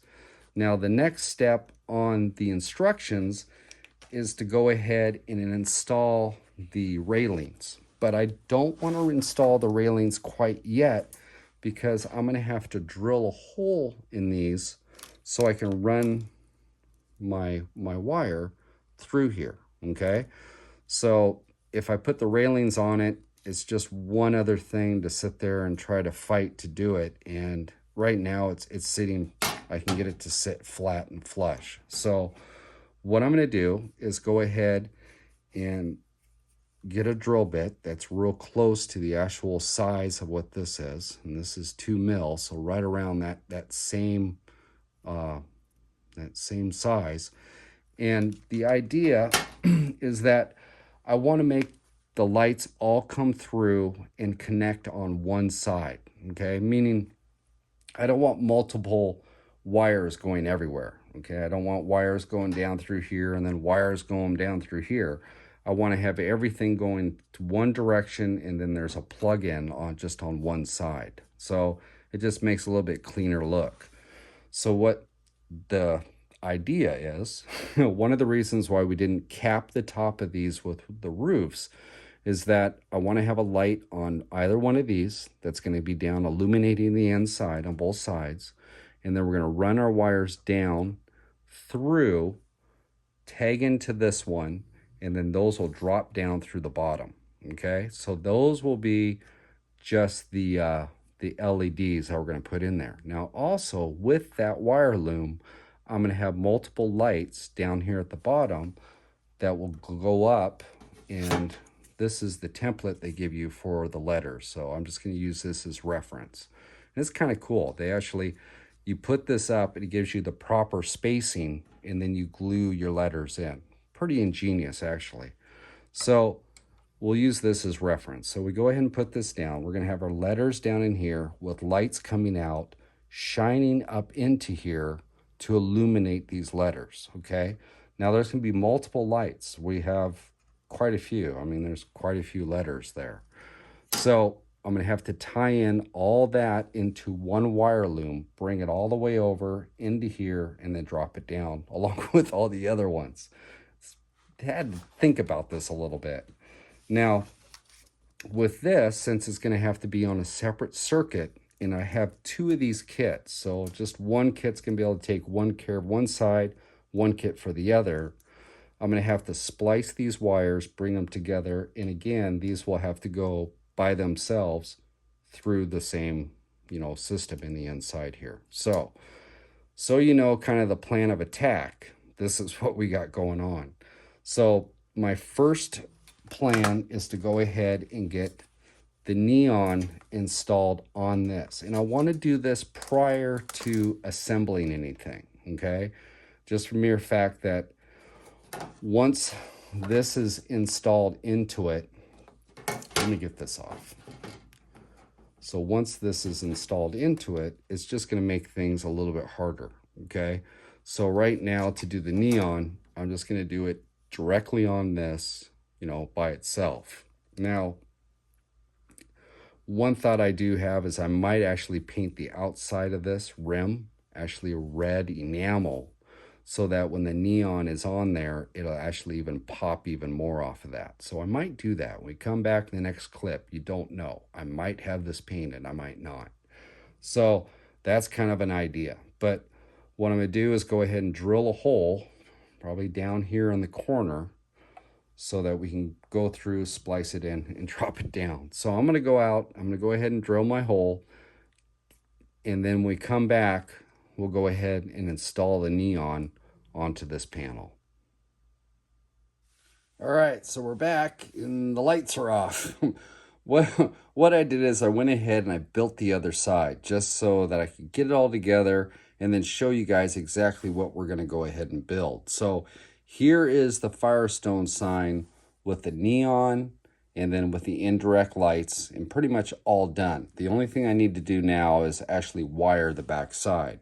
But before we go ahead and start on this part of the project, I just wanted to go ahead and show you guys what it looks like all together. And yeah, I mean, it's really cool the way it just pops. But you can see how the letters in here with that enamel helps reflect that light and everything else. So just kind of a visual aid to kind of see exactly what we're going for here. So what I'm going to do is I'll go ahead and turn on the lights, and then we'll figure out how I went ahead and made this. So I'll just be right back. Okay, so we're back, got the lights back on, but here's that piece that we were talking about in the prior clip, not the one that we just did, the one before. And I did go ahead and paint the rim all the way around the edge with red, and it just helped with the neon. When you can see it when I had the neon on the sign with that red on the background, it just helps it pop out a little bit more. So I went ahead and did that, but also went ahead and drilled a small hole down here on the edge. Okay, so I'll go ahead and put up exactly the size that I went ahead and drilled here. But what we have is the other neon kit. Okay, and now I've disconnected this from the controller. It has a little plug, but it has this little end on this little plastic cap. So what we need to do is go ahead and remove that. So I got that off. I'll just stick that off to the side. And what we need to do is just go ahead and feed this in from the back side. So we'll just kind of push it through here. It's a nice tight fit, just like so. And then we just need to pull it through.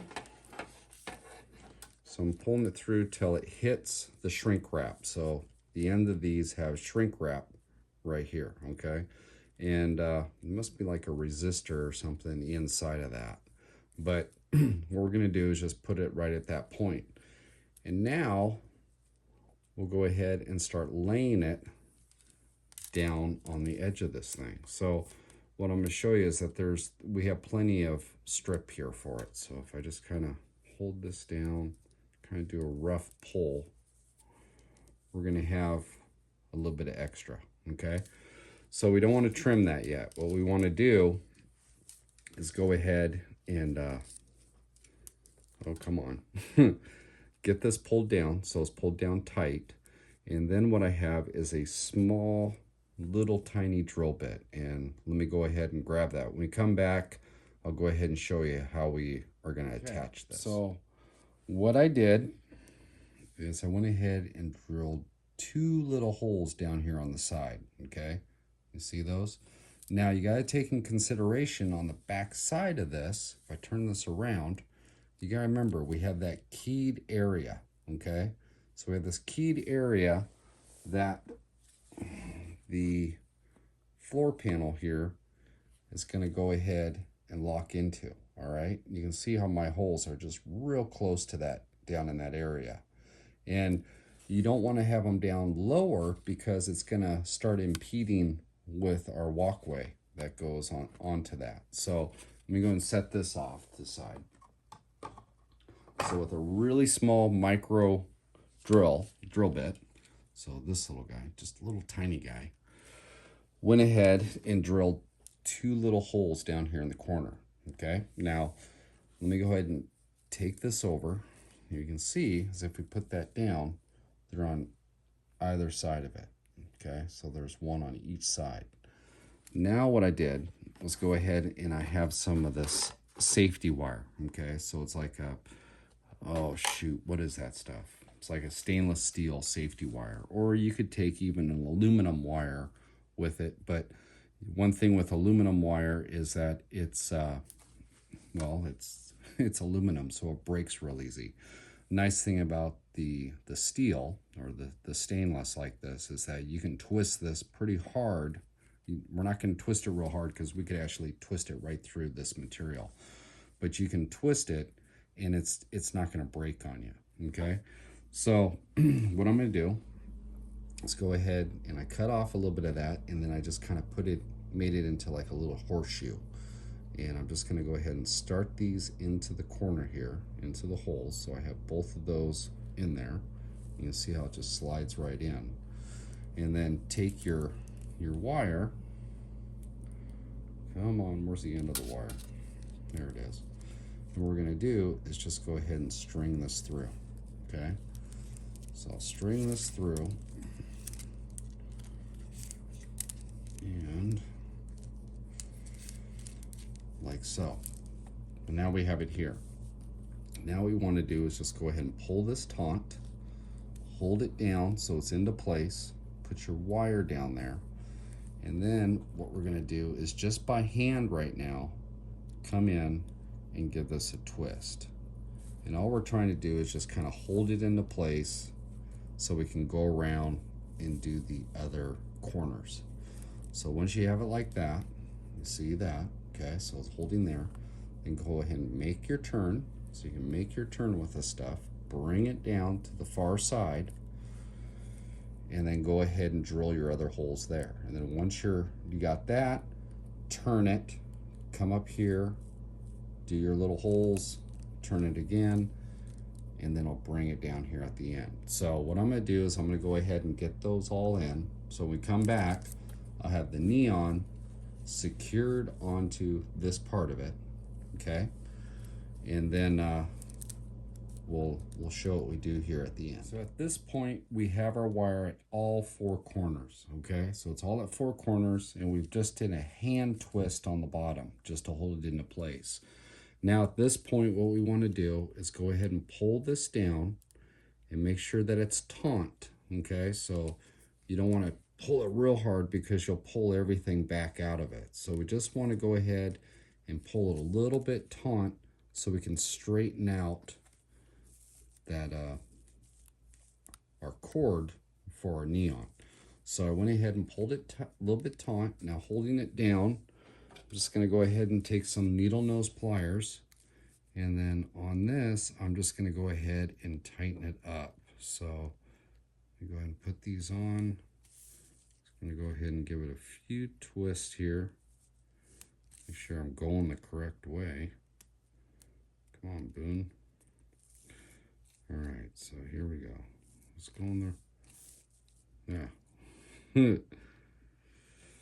Let's see. Okay, so let me just go ahead and give this a few turns just to kind of work some of the slack out. Now remember this MDF, you don't want to over tighten it because you could actually rip it through that MDF.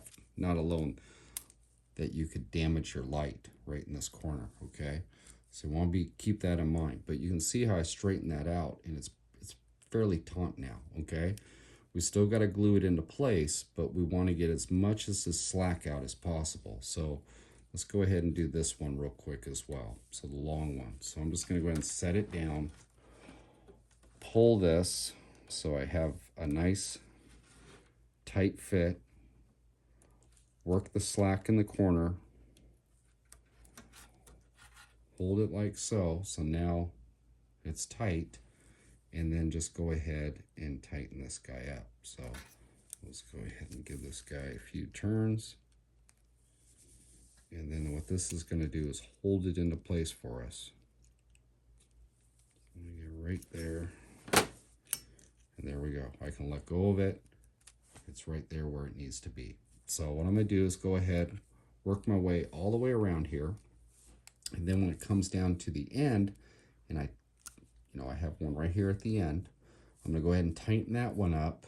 And then what I'll do is I will cut the end of this, okay? So I'll just take some scissors or an X-Acto blade and just go ahead and trim that off. Now I want a little bit hung off to the side here because that's where, I don't want to cut right next to my wire. Give it a little bit so it has a little bit of meat to hang on to. So I'm gonna go ahead and cut that. Then we come back, we'll go ahead and get this set with a little bit of super glue. All right, so I went ahead and I have it all secured, but one last thing is that we need to go ahead and plug it in and just check our lights real quick. So make sure we didn't damage anything. So I'll just go ahead and hit this, and there it is. So it lights up, and we got neon. So now what we need to do is we need to go ahead and put a little bit of super glue. And what you can do is pull this off to the side, okay? Put a couple little drops of that gel super glue, so the gel super glue, and then put it exactly where you want it. Hold it down, and this, it actually bites right into this plastic and everything on this tube pretty quickly. So just use sparingly amount. You don't want too little where it's not going to grab hold, but you don't want too much where it's all over your hands and you're making a mess of everything. So just a couple little drops, hold it into place. Once that's good, come down to your corner, make sure you get your corner the way that you want. And then how I normally do it is I might do like a couple spots. I might hit here and here, and then I'll secure that one, right? So I get that, and then I'll just work my way down through all the way around and just get this neon light exactly where you want it, okay? So I'm gonna go ahead and get this all glued down, and then what we need to do is just go ahead and trim these off on the back side. So I'm gonna get it glued down. I'm gonna trim off my excess real tight, and yeah, then our neon is ready to go the next step. Okay, so now we have this all complete. I went ahead and trimmed the wires back real tight on the back side so they aren't all sticking out. Now what we need to do is go ahead and jump to the face of this again. Now in the kit, what we're doing is we're kind of jumping out of sequence a little bit, and there's a reason behind that. And the reason is there's other things that we want to do at the front of this, okay? We want to put on those other lights and everything else. The next step, like I indicated before, is that they want us to go ahead and put the railings on this part of the crosswalk. We want to do that, but not yet, okay?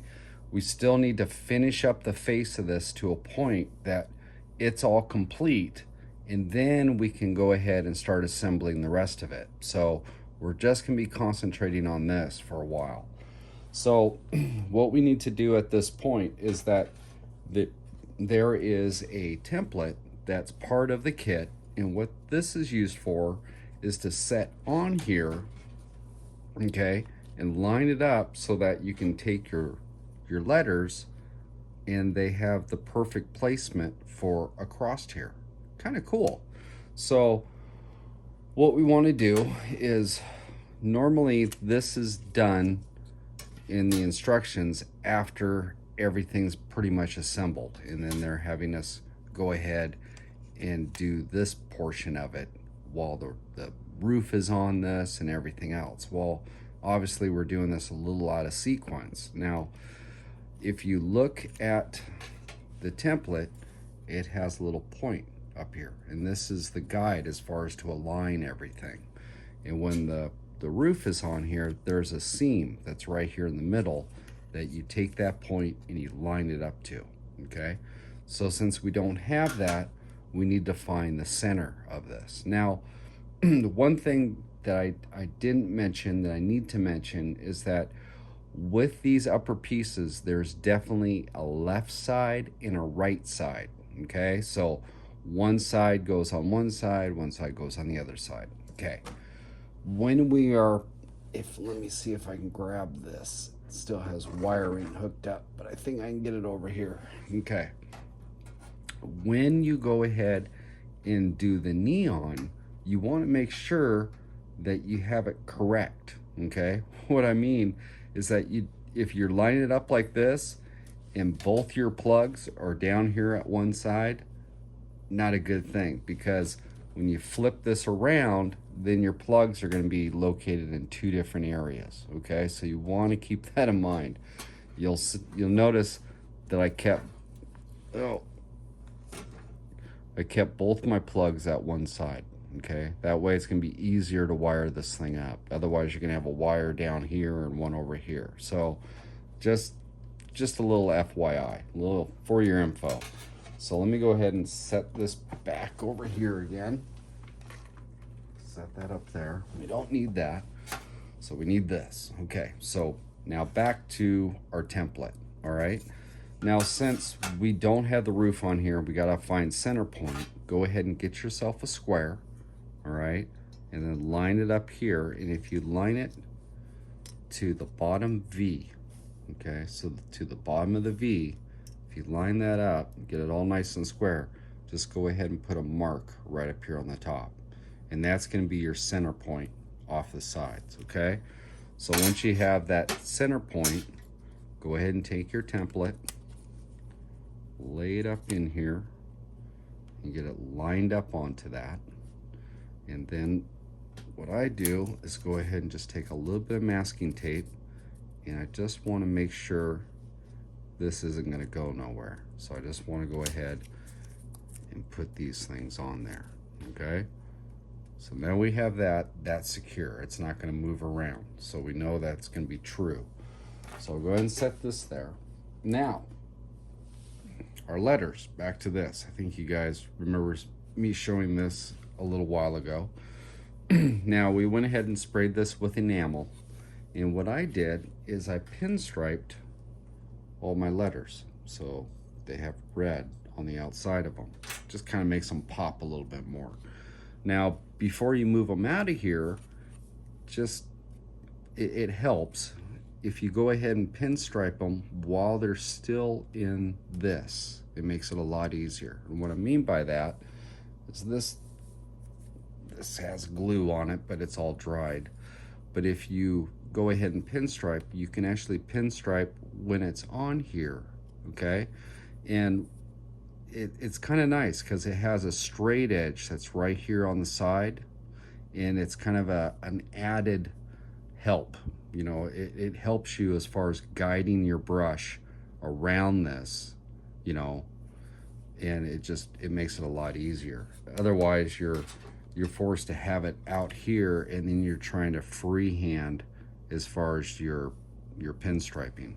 So if you do the pinstriping in this, it makes it a lot easier. And then once you get it out, you can either paint the edges while it's out, or you can put it on here, get it glued into place, and then paint the edges. And quite honestly, it's a little bit easier if you can do it, is to go ahead and glue it on here and then paint your edges, because you're gonna have, these aren't, I mean, they're fairly good sized letters, but they aren't real big.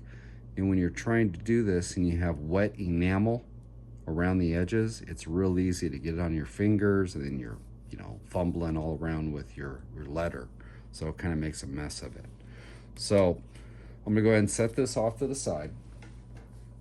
And we have our one letter that's out, the F. Now, what we're gonna do is just take a little bit of super glue here. Let me get this brush out of the way. Okay. And you'll notice, if you bring this letter up, and how it goes in here, okay, it'll slide right into place, okay? And you have the structure that's in behind here. Just go ahead and put a couple, a dot of super glue just here and there, not much, just a little bit, just so that you can put this into place and then hold it. So I'll do this first one real quick. And let me just get a little bit of super glue on this. So just a wee bit. Okay. So we got a couple little dabs of super glue. Go ahead and support the back side of this, because, whoop, I dropped my letter. because these little bars right here are, I mean, they aren't real delicate, but they're delicate enough. So go and put your fingers on the underside of it, and then just go ahead and set your letter right in, and it should pretty much go right into there. So if you do that, kind of squeeze it from both sides. There it is, we got the F. So I'm gonna go ahead and set all the rest of my letters, and then we come back, we'll get this template back off of it. All right, so there it is, they're all on there. And it's really cool. I mean, look the way that just gives that even spacing to it. So at this point, what we need to do is take that off. So remove your tape, and then just slowly just kind of work it here and there. I mean, because it is a tight fit, and just take your time and just work this on off of there. So I'm gonna go ahead and get this off, and when we come back, we need to go ahead and touch up the edge of these letters, okay? So go ahead and take care of that, and then when we come back, what we're gonna do is we need to go ahead and get the lights across the top of these to illuminate these letters. So we come back, we'll start playing with more lights. Okay, so now we're ready to go ahead and make some lights. And the lights we're gonna make are the ones that are right up here, our indirect lighting that's gonna light up our letters. So what I use for this is a 1.9 millimeter LED bulb. And these are by a company called Eve Model. And they do a really nice job, and they're already pre-wired and everything else, so you don't have to mess around with that. But this little 1.9 millimeter works perfect, so what we're gonna do. So what I use for the actual fixture itself, let me go ahead and put this down, is an upholstery washer, okay? And this is a little bit larger one than the one that I use. I just wanted to go ahead and use this so you can see it a little bit better. But they're dished in the middle, you know, and they come out. And this is an upholstery washer. And what we're gonna do is we're gonna go ahead and push this thing out and then dome it. And here is one that is already done. And it turns out like that. You know, you have it so it's all domed, and you know, it works pretty good. And when you sit your light, this little guy, up inside of it, whoop, don't drop it, but you know, it's kind of a cute little light. So I have some that are already made over here. Go ahead and grab one of these, and it's all done. And then after I get done, let's see here, there we go. After I get done, go ahead and paint around the edge here. And what that helps with also is a little bit of light pollution, so it doesn't come through on the back side. You're keeping on your light, you know, going down on your letters. But yeah, I mean, it's a cool little light fixture. So simple, and it works great. So how do we do this? Well, we take our lights, obviously, and we have our upholstery washer. And this is a, you know, real small upholstery washer. I'll go ahead and post what size I actually used here. But what we do is, let me get this out of my way, is that we take two different style of punches, okay? So two different style of punches here. We have the flat end, and then we have the tapered point. And what you do is you flip this upside down, put it on a, you know, hard surface. Obviously I can't do it on my metal table here. I use my anvil, but you go ahead and set this down into the middle of it, and then with a hammer, whoa, a hammer like this ball peen that I don't destroy my table with, but you go ahead and hit this and then flatten it out. That's the first part. You want to go ahead and flatten that all out in the middle.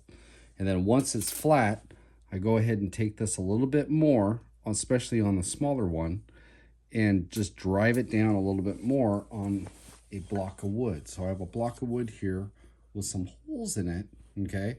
Different sizes, just for, you know, a different type of bevel that I want to put on my light. So what we do is we set that down inside that pocket, and with the flat end wash or punch, putting that down in there and driving it down a little bit further. And then once you get it down a little bit further, I take the tapered, set it down in here, you know, and it goes right down in. It's pretty cool the way it sets down in there. And then smack it just a couple other times just to finish off that dome effect up on top. So once you have your fixture, then what we need to do is set these down, is that you go ahead and take your fixture and your lamp and set it in here so that you don't want it all the way through. Obviously, we don't want it through like that. We want to bring it down so that the tip is pretty much even with the brim of the light fixture. So just right here on the edge, and then take a little bit of super glue and super glue it into place. Now, I'll super glue one side with the gel super glue, and then I'll go ahead and hit some fast set, some accelerant on the super glue, and that'll just kick it off just like that. So you don't have to sit here and wait for it to dry. So once you get that, just then go ahead and do it to the other side. And then with that gel, you can use it as a filler because there's going to be a gap on the inside here. There's going to be a gap inside here. So just go ahead and pull up your super glue around there, kind of smooth it out, hit it with the accelerator so it dries real quick. And then what I come back with is just some little bit of flat black paint and finish it off. And voila, we have ourselves a light. So what I'm going to do is go ahead and finish off this last one, and when we come back, we'll go ahead and get our lights mounted in our sign.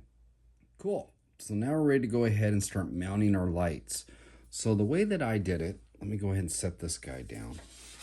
I'll grab this other one, okay? I went ahead and took this and then split it. You know, we have 5 lights, but what I did is I grouped the letters together. So the I and the R, the E and the S, the T and the O, and then the E, okay? And then I went ahead and mounted a light in between each letter. So I didn't want to get too many lights on this and make the white light brighter than what the neon was, because if you start getting too much light on here, it's going to drown out our neon. You're not going to be able to see it. Now, you're saying, well, okay, well, you split all those, but you left out the F. Well, the F, I went ahead and just ran a separate light just on the F. Couple different reasons. One, it's the largest letter out of everything, and it didn't have someone to group it up with. But also, I just wanted that F to kind of stand out a little bit more, you know. Just thought it'd be kind of cool. Plus, the other thing is this way we can split, you know, the 5 lights all the way down through here. So let me go ahead and set this back up here. It'll stay there. And we'll grab the one that we're building. So what we're going to do is take the lights and obviously mount them up here. Now the next one I'm going to mount between the S and let's see here, the T and the O, the E and the S. So right in here. Now this one's fairly easy because it sits right above, you know, this crouch right up in here. And we can just mount that right in the middle. But when they're out here and it's not quite there, all we need to do is just kind of eyeball, you know, and it's going to set right here. So what I like to do is take the light. Now, you gotta remember, we're going to have to bend these, okay? You just don't want to go ahead and bend it because there's a good chance you're going to break one of the wires. So what we want to do is support underneath it and just slowly work it down. Now, the wires are side by side. Okay, so they're side by side. I don't want them up and down to do it. I want to keep them side by side, flat. Go ahead and rest your thumbnail or your thumb underneath there, and just with constant pressure, just go ahead and move it down through, okay? And I'm supporting the wire and everything while I'm doing this. So just trying to slowly work it down. And what I want to get is not so much a 90. I want to push a little bit past a 90 if I can, kind of arch it around, because we want to light up those letters. So we're going to kind of bow it around. So we're kind of like this. So now our lamp is kind of shooting back onto itself. So once you have it like that, go ahead and set this down. Our light's going to sit between the E and the S, so directly above, so right up into this area in here. And I'll just go ahead and put a little bit of super glue there. Real simple. It's just a little bit of super glue. And then take our light on our super glue, and then I want it, make sure this is right. We're going to put it right up inside here. Yeah. Let's see here. Let me get this so it's all set correctly. We don't want our two bars to be off. I want to keep them nice and flat. So A, it has a good mount, and B, it looks halfway decent too. So, and just kind of line it up so your lights are even with each other, as far as not one down's further than the other per se. And then what I do is just hold this a little bit, and then once it kind of sets up just a tad, I'll go ahead and grab the accelerant and give it a squirt. And then that will set it into place, and I can move on to my second light. So let's go ahead and do that. It's setting there. Grab the accelerant, give it a, let's see here, I'll do this over here. Just a one little squirt, and bam. There we go. It's dry. So now we have that one on there. I just got to put these other two, and then we need to figure out what we're going to do with all these wires. So we come back, we'll go ahead and we'll do some wiring. Cool. So now we're ready to go ahead and start doing our lights. So what I'm doing is I'm actually making a central wiring harness down through this. And I went through all the wires here and I trimmed them down. You can see they're quite a bit longer. So you got to trim those down as far as to get your spacing correctly when you put this up. So when this is up like so, you know, it's going to be as wide as, well, this is the roof panel. But it's a good way, a rule of thumb is to go ahead and set this down inside, kind of figure out where your spacing's at, and then trim your wires accordingly. Now you want to leave a little extra because it's not going to be a direct route to it. I'm actually making it so they kind of come into it a little bit so that I can take the shrink wrap, and I have shrink wrap here that I've cut down into different lengths, shorter lengths, and then I go down once I solder them all together and then slide that over the top.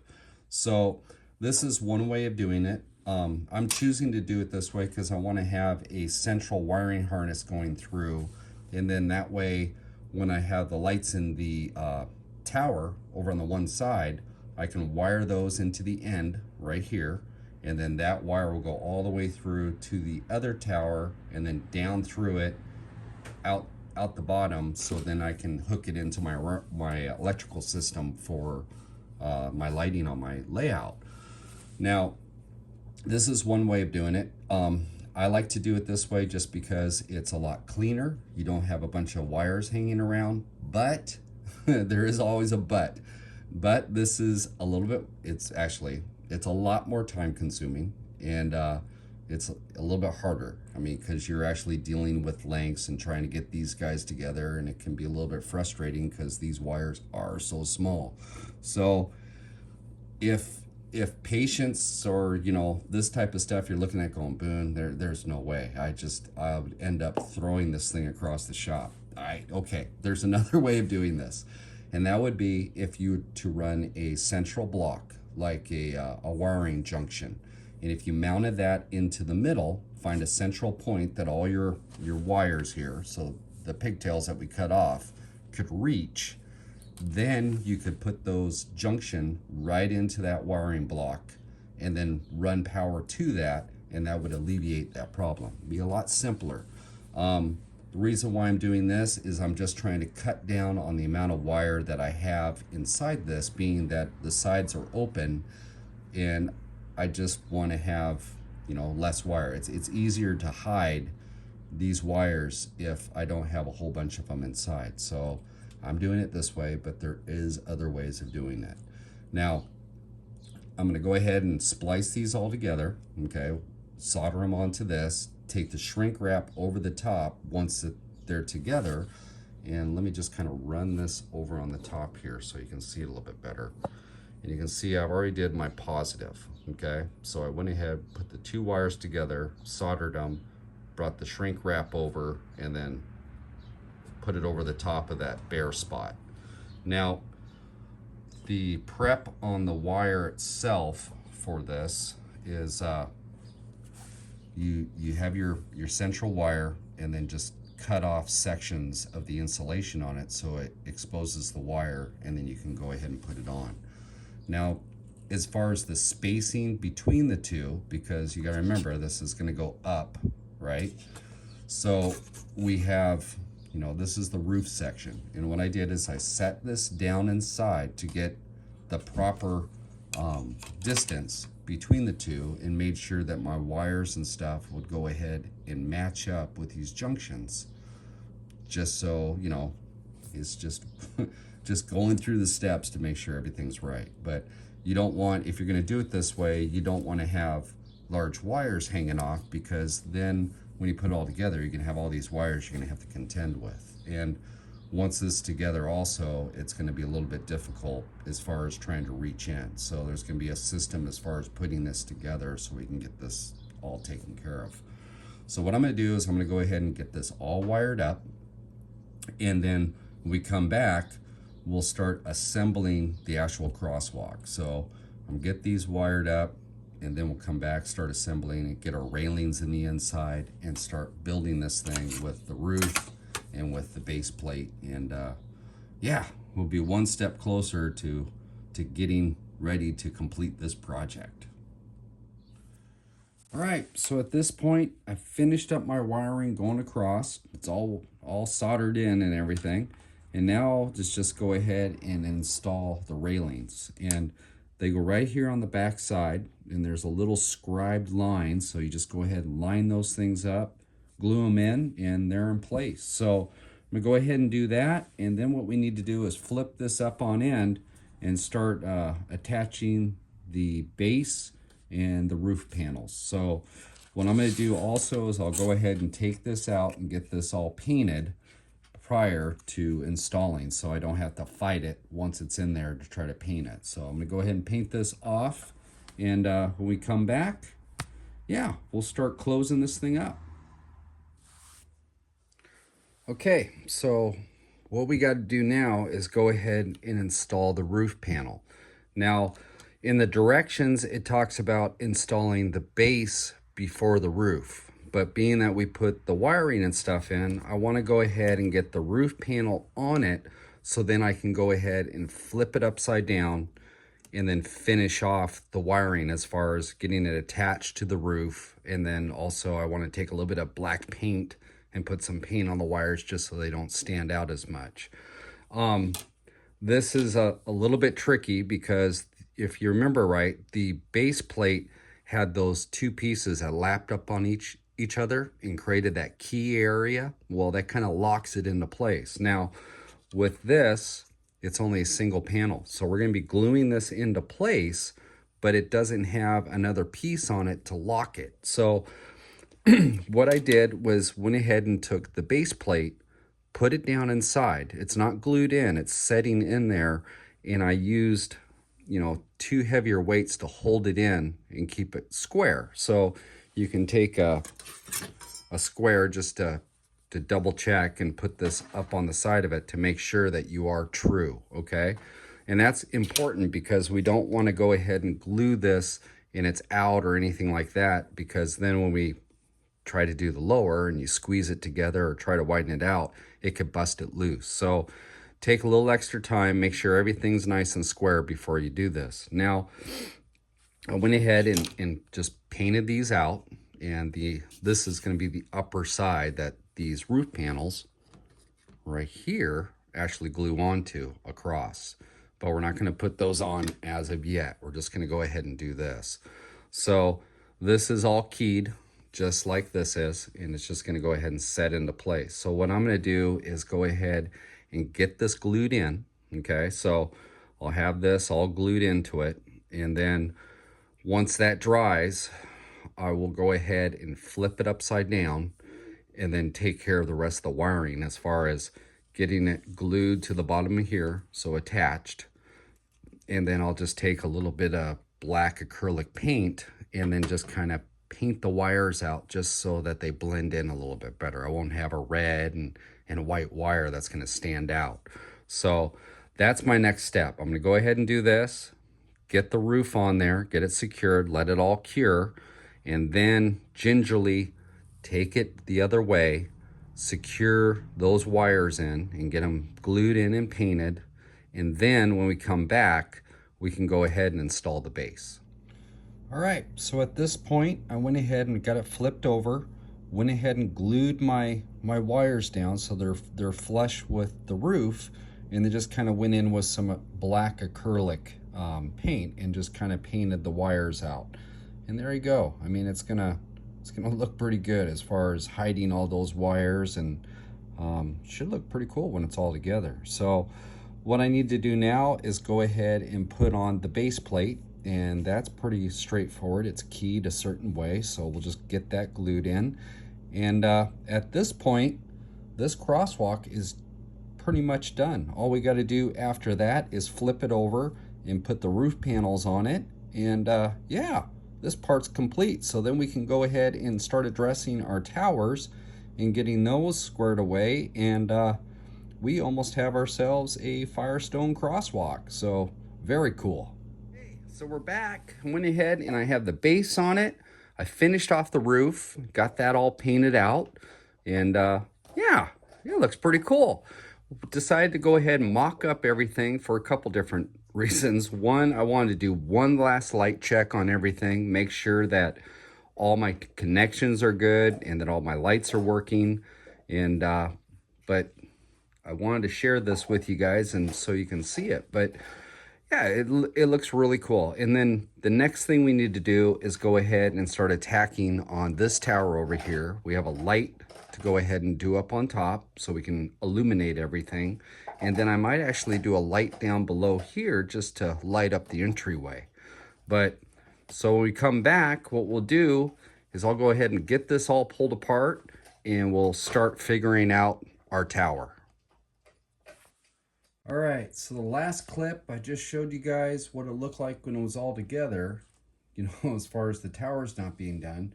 So I went ahead and built ahead the other tower, and this is what we're gonna go ahead and finish off. So you can see that the light's inside, and there's also a light on the outside over here. So yeah, so this is what we're gonna go ahead and finish up, and yeah, it turns out really cool. So it's such a fun kit, it really is. But what I'm gonna do is when we come back, we'll go ahead and make the other tower look like this tower. All right? Okay, let's do this. Okay, so first thing we need to do is we need to go ahead and build two light fixtures. So we have the light fixture that's outside here on the side, and then we have the light fixture that's up in the inside, hanging from the ceiling. So what I did to build those is the same way that I built the light fixtures for the crosswalk, using the upholstery washers. And I built two different sizes, okay? So we have a large size here, and I'll go ahead and post the sizes up here on the video so you know exactly what size I was using.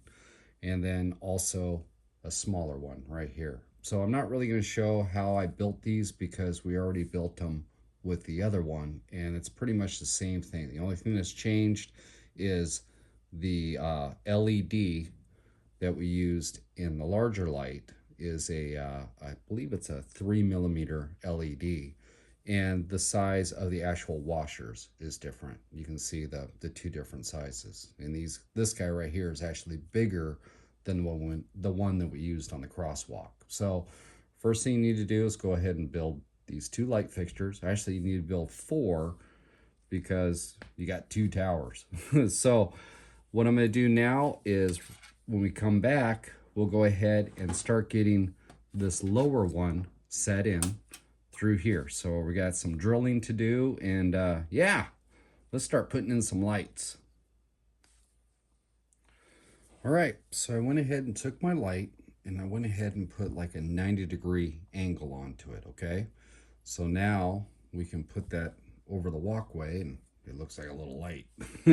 So next thing we need to do was just go ahead and drill a hole. So I just drilled a hole that would suffice for sticking both of these ends of the wire through. Okay, now the actual drill bit size and whatnot is all going to depend on the actual wire size that you have right here. You know, some LEDs that you receive might be a little bit thicker in here than others, and some are thinner. So this is going to vary down in here, but I recommend just kind of making a nice tight fit. The tighter the fit you can make and still get it in there, the better it's going to be for you. So what we need to do is we have our light at our 90. We drilled our hole. Now it's just a matter of just fishing our wires through. So we get those through, and now you can see why I didn't close up everything, because we're going to be reaching in here on the sides. We're going to be reaching up on top, and you imagine if this window was on here trying to do this. So what we're going to do now is, at that point, we just need to go ahead and put a little bit of super glue on the end of this, and then it's just putting it into place. So I'm going to go ahead and do that and get that glued in, and then we'll go ahead and attack the light for the ceiling. Okay, so before we go ahead and put this on, let me explain a couple things. I went ahead and built this guy ahead of time for the mere fact that the wiring in this was a little bit simpler than what it's going to be in this one. Now remember that I'm trying to do a single pigtail from this side all the way across the crosswalk into this building, and then run it down through to the bottom of the layout so we can plug it in. Now this side over here, if I bring it up inside here, I don't know if you can see it, but up inside, okay, so the light goes in here, it comes up along this beam and then crosses through, ties in with the one in the ceiling, and then those come through and run through the back. Okay, so then that will go ahead and plug into the crosswalk up in here, and then that'll go through, come in through this side. All right, now on this building, same kind of scenario. We have the light that's down below. We're going to go ahead and run it up this corner, across the top, bring it down over here, but instead of bringing it out through the back, we're going to bring it out through the side. Okay, and the reason behind that is that, well, I could run it down through, drill a bunch of holes, and drop it through the bottom of it, but that's, well, it's a little bit more work. But if we go ahead and we bring it through like this and just kind of square off the upper ceiling panel, and then go ahead and drill a hole on the side here, what we can do is go ahead and run like a downspout on the outside of this, and the downspout itself will then have the wires from the crosswalk, because those will come in and come through, and then also our wires for our lights here, and we can join them over in this corner and then put our downspout in, and then run the wires down the downspout and through the bottom of the floor. That's the attack. And then on this one, just so we even it out, we just go ahead and put a downspout on this building as well. That way they match. And it's kind of a cool little addition that you can put on it. Actually looks like it, you know, has a downspout. So you know exactly where we're going with this. That's the idea. So what I'm going to do now is, when we come back, we'll go ahead and get our ceiling panels and get our light as far as being mounted. All right, so we're back. First thing we need to do is go ahead and get these wires up on the top level. So how are we going to do that? Well, we're going to need to run it through this platform that's right in here. Okay, so that's going to require that we need to go ahead and drill a hole back here in the back corner. Now, one thing about this build that I'm doing right now is that I only had one chance to go ahead and put this all together. So on like an afterthought, now seeing it 2020 while I'm here, if I would have known that I was going to go ahead and do the wiring the way that I did, I would have pre-drilled that hole down here on this corner right here, okay? So just kind of FYI, if you watch this video and you're like, Boone, I want to do that, okay? When it comes down to putting in these platforms, make sure you drill a hole down here in that corner, okay? Perfect time to do it. So what I'm going to do is go ahead and drill that, and then we'll get our wiring up on top, and then it's a matter of having our ceiling panel, which I went ahead and pre-painted, so it's all ready to put on there. But we'll have our ceiling panel up, and we'll figure out the exact placement of our light on that, okay? So I'm going to get this drilled, get that wire go. We'll come back, we'll start playing around with the ceiling. Okay, so have the wires routed up here on the back wall and coming up through. Now we have our ceiling lamp, okay? And we have our ceiling. So what I want to do is go ahead and have this hanging, you know, pretty much smack dab in the middle, right? So what we need to do is figure out, if we bring this down, let me go ahead and bring this down so you guys can see it. So if we put it over like this, I'm going to have the pigtail running to this wall, okay? Then what the plan is to go ahead and splice these wires together onto another wire, and then bring that down, and get that out of the way, down, around, and over here to this wall, so we can go ahead and put that hole in over here for our downspout, okay? So that's the next plan of attack. We're going to go ahead and run our lights in series, and then pigtail it off, run it across the back wall onto this wall, drill a hole, and then we'll have our wires sticking out this side.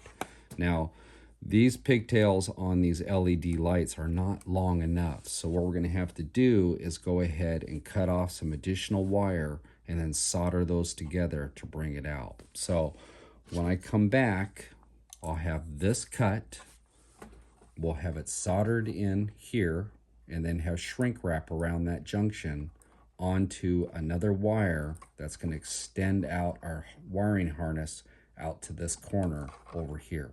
Okay, so I will be right back. Okay, so I have our hole drilled over here, and I have the wire out, and went ahead and soldered it in, and then went ahead and put some shrink wrap on it, and then extended a wire all the way down, around, and then through, and then that'll meet up with our downspout, and they'll go down, and we'll fix our wiring there. Now the next thing we need to do is we have all these wires hanging off the back side of the crosswalk, okay? So that there's a little tongue that comes off the end of it, and it goes into the slit that's right onto the back side, all right? Now my wires are below that, so I need to go ahead and drill a hole here, all right?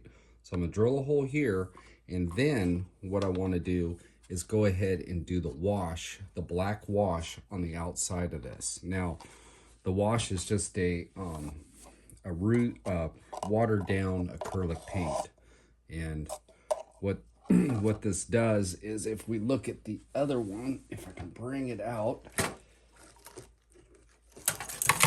and I have stuff spilling, that's okay. So if you look at this with that black wash, it really brings out that brickwork. So what we want to do is go ahead and do that black wash now and get that out of the way. And the reason why I waited till this point is because of all the fumbling around that goes on, you know, by running your wires and everything else. But before I actually connect the crosswalk, I want to make sure that this wash is done on the outside, at least a good majority of it, okay? We're still going to come back. We still have trim pieces to put in, but that's going to be later on. You got to kind of build this thing in different types of stages as you go. So I'm going to go ahead and do the wash on the bricks right now after I drill the hole underneath that tongue. And when we come back, we'll have the wash all done, all right? And then what we can do is go ahead and start leading these other wires through and bringing them through our hole here and connect the upper crosswalk with this tower. All right, so now at this point we have the wash all done, and it's all the way around. It's amazing how that black wash really transforms everything. So now that we got that on there and it's all nice and dry, now we can go ahead and, well, I have the hole drilled as well. So now we need to do is go ahead and connect the rest of this thing to this guy. So let me go ahead and set this right here, and let me bring this over because and I don't want to spill that again this time. All right, there we go. Made it one piece. Okay. So what we have here is, what they've designed is a longer tongue. And why they've done this is so that you don't have to use glue, and you could just assemble this on your layout, and then if you wanted to store it or take it off, you can slide the towers off of it, and it makes it a lot easier to store. Okay, well, being that we went ahead and wired this whole entire thing with lights, it's not really gonna come apart unless you wired it with connectors at the different junctions. So what I want to do is, since this sticks out quite a ways and I don't need it to come out that far, I'm going to go ahead and take my Dremel and I'm just going to go ahead and cut this across. All right, and I'm going to cut it across. It's about yay thick. So what that is, about a 1/4 inch, and I'm going to cut this off so I have a 1/4 inch left, and then I'm going to go ahead and pre-paint this the interior color, which is that antique white, so that when it goes through, it's all finished off. And while you do that, you need to go ahead and string these lights through this back hole. So it's a little tricky, but a little bit of patience and staring at it with a cup of coffee, and I think we can get through it. So what I'm going to do is I'm going to go ahead and cut this off, and then I'm going to go ahead and paint this antique white and go ahead and get this all put together. So when we come back, we will have this thing all connected into one piece. All right, so there it is. It's all together. We got the wires all the way through, and yeah, it's all one piece. It's been a long time. So what we want to do now is, we have the wires in here. We need to go ahead and paint those the wall color, which was that antique white. So I'm going to go ahead and paint out all my wires with the antique white so they kind of blend in a little bit more. And then plus, it kind of makes it look like, some of the older buildings when they would spray the inside and would have the wires in the inside that all got, painted as well. It's kind of cool. I mean, it gives that little bit of extra look to it. Plus, it helps hide them. They aren't going to be red and black and everything else. And then also with these wires right here, I want to go ahead and paint those up to the shrink wrap that they have at the end of the LED right here. So let me bring this down. So I'm just going to go ahead and paint these portions of the wires and get that all painted.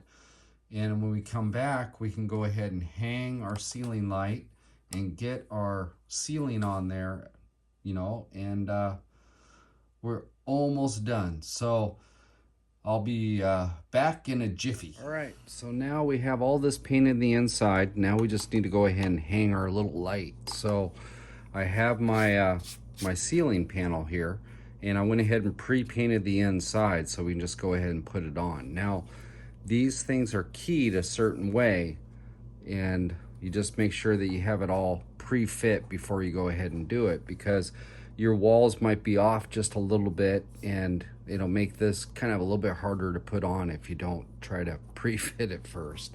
So I went ahead and did that. So now what I need to do is get a little bit of super glue, and it's just a matter of lining this thing up. So if we bring it over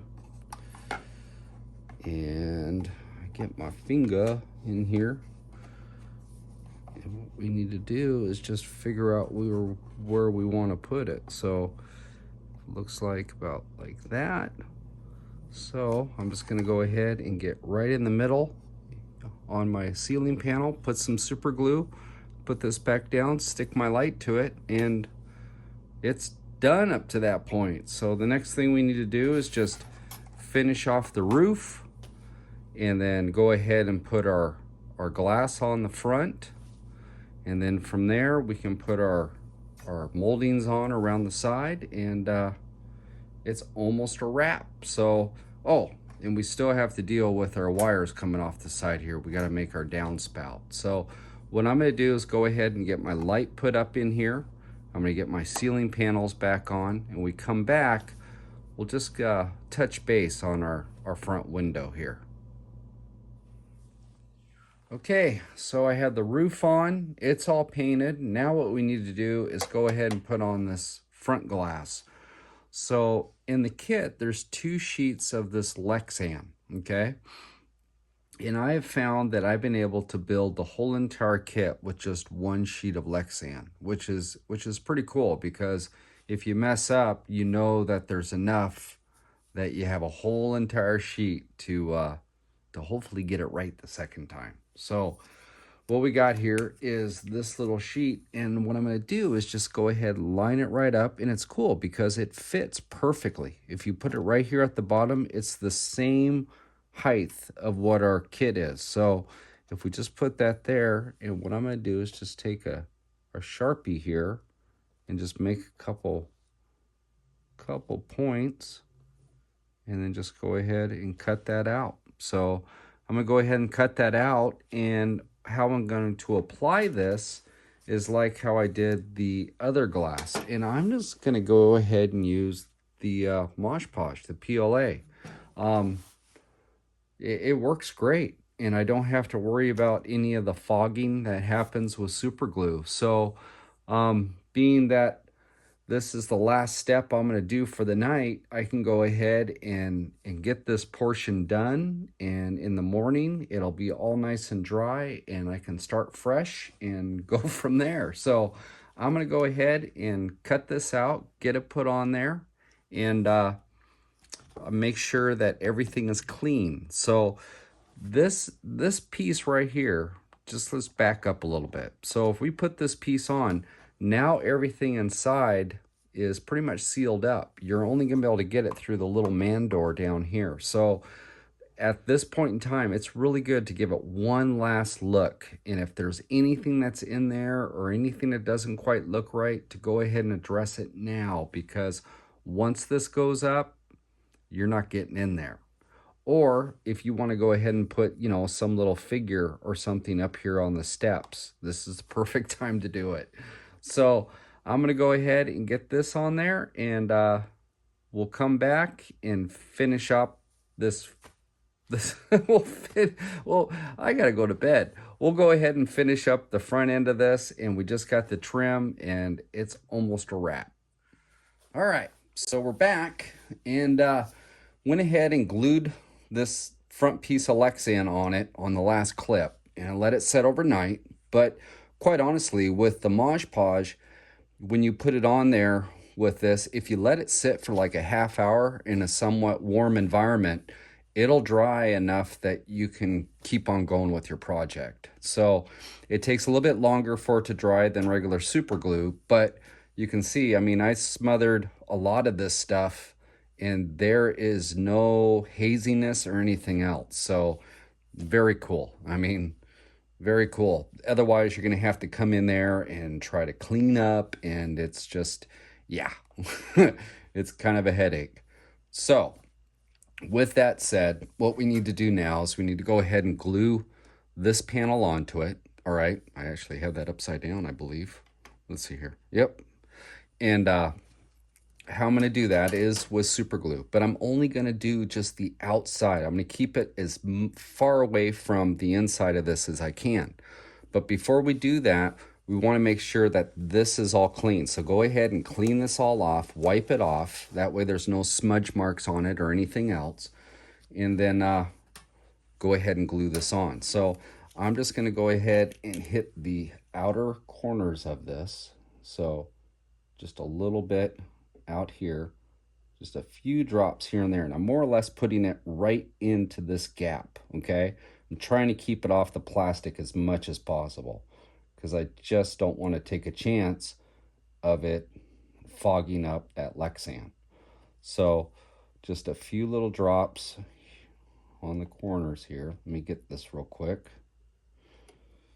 And I'm just kind of putting it here and there like that. Go ahead and put this down, make sure we have this right. Now, this has a different pattern to it, okay?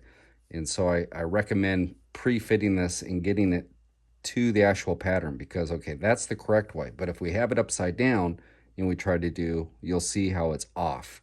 So make sure that you have it the correct way, and then we'll just go ahead and insert this in, and voila, there we go. It sets right down in there. Apply a little bit of pressure, let this dry, and the next thing we need to do is go ahead and put on the corner moldings for this that go all the way around. Now, I went ahead and just kind of painted this lightly, but I also, what I wanted to do was concentrate on the edges, okay? This edge right here is gonna be at the junction on the side where it's two parts and they come together, okay? But you'll wanna go ahead and make sure you edge it so that when you put it on there, you don't have to come back and try to paint that edge because it's a lot more difficult if it's glued on. So if you paint them off, much easier. So I'm gonna go ahead and do that. And the only thing we're down to now is go ahead and create our downspout, maybe do a little bit of weathering and some little stuff on the outside, but it's almost, yeah, I mean, it's damn near done. I can't believe it. So when we come back, we'll have this all done and we'll start attacking our downspout. So I went ahead and I have all the moldings on. And before we do this, there's one other thing I want to point out, okay? So we have the moldings on and you'll notice that, well, I haven't painted them yet, but on the edges right here, you might have a little bit of a gap, okay? Well, kind of a cool way of doing things that you can take some this is latex caulk, okay? And you can use it for your windows and doors around your house. Well, I'll tell you what, we can use it here to go ahead and fill that gap. And it's cool. I mean, just a little dab and just put it in there on your finger and just come down and just fill that gap up. And you can go ahead and smooth this out a little bit. If you have a little bit of water, put it on your finger and you can go ahead and bring it down and smooth it all out. But before you go ahead and paint it, just go ahead and go on the edges of where your moldings are at, and you can just go ahead and do this, and it's really cool. I mean, it just helps you, you know, and then you're not trying to fill this gap with paint or anything else. You can just go ahead and put a little bit of that in there, and voila, it fixes your gap. Let it dry, and then just go ahead and paint it out. So I'm gonna go ahead and do that. I just wanted to point that out. And when we come back, we'll go ahead and make our downspout for our wires. All right, so we're back, and what we need to do now is go ahead and build a downspout. So this is on the back side away from our wiring, but I want to build one over here so it matches both sides. But you can kind of get a look at what this looks like when it's all together. And it's pretty cool. So you can see a little corrugated side down there. And what I'm using are actually drinking straws. So let me go ahead and put this back. And we'll bring it over here. And I'm having to use tape right here because I've got two different levels going on and I need to keep this guy level. So if you're wondering what the tape is, yeah, it's so it's not sitting at a tilt. But what we have are these drinking straws. Now, this I've already cut the end off, but if you go on down at the end, they're the type that have the little spout. You can turn them over like that, you know, straws. So what we're gonna do is you go ahead and you cut that off and you have it up here on top and then just go ahead and move that over and voila, you've got a magical downspout. So if we just move it like this, kind of cool. And it's all corrugated and everything else. I mean, it looks like a downspout. So the one thing about this building is that a regular straw is not going to work. It's going to be a little bit short. So what you're going to need are two straws for this. and go ahead and measure it out. Whoop. Measure it out, and then put another straw up, and then slice that off so you have, you know, the two lengths to make the whole entire length. And let me set this off to the side. And then when you have those two lengths, you can see the red straw up here and the yellow one down here. Okay, so the way I spliced them together is I took another little piece of straw, okay, so another little piece, slice it off, and then slice the back side, so then you can take this and then put some super glue on it and slide it over the top as a sleeve so it keeps it in, all right? So now once it's like that, since we have the wires over here and this comes up, what we need to do is an area to get the wires in. So I went ahead and measured off, so I have it up like this, and I measured off so that the wires will drop in right on this back side. So I went ahead and cut that off. You can see I cut the back side of the straw off, so that way our wires can go in. And then when it comes down to the bottom, I cut the back side of this straw, okay? So then we can run our wires directly through this and then down through the ground, but it appears to be a downspout. So yeah, pretty cool. So at this point, now that I have this all together, I'm gonna go ahead, and I have a brush here, and what I'm gonna do is go ahead and stick it on here, and then I'm gonna take this out, I'm gonna go ahead and prime it, and then just use acrylic paint, and then paint it the same color trim, which this is acrylic white that I used on my trim. So I'm gonna go ahead and do that, and when we come back, I'll have my straw all painted, and we'll go ahead and feed our wires through, glue it into place, and our tower is done. All right, so at this point, it's all painted, and now what we just need to do is let it dry, and then after it's dry, we'll go ahead and string our wires. So I'm gonna go ahead and do that, and when we come back, we'll go ahead and mount it up, and yeah. Getting real close now. Okay, so now I have the downspout installed, and I have my wires through it, and I just went ahead and used some super glue and just super glued it to the structure. So yeah, I mean, they all come down. You can see the little end down here, and looks pretty cool. So now what I'm doing is just kind of going around, and I'm touching up some of the black wash, and then also doing a little bit of weathering on the white. So the black wash that we used earlier, and all I'm doing is just coming through and just lightly hitting this, and then just take my finger and rubbing it out a little bit. And all I'm trying to do is just kind of dull down the bright white that I have this painted as, and just kind of, you know, dungy it up, you know, make it a little more realistic that it's been around for a while. So being that we put this downspout in, we need to give it a little bit of wash too. So it just, you know, just adds that little extra to it.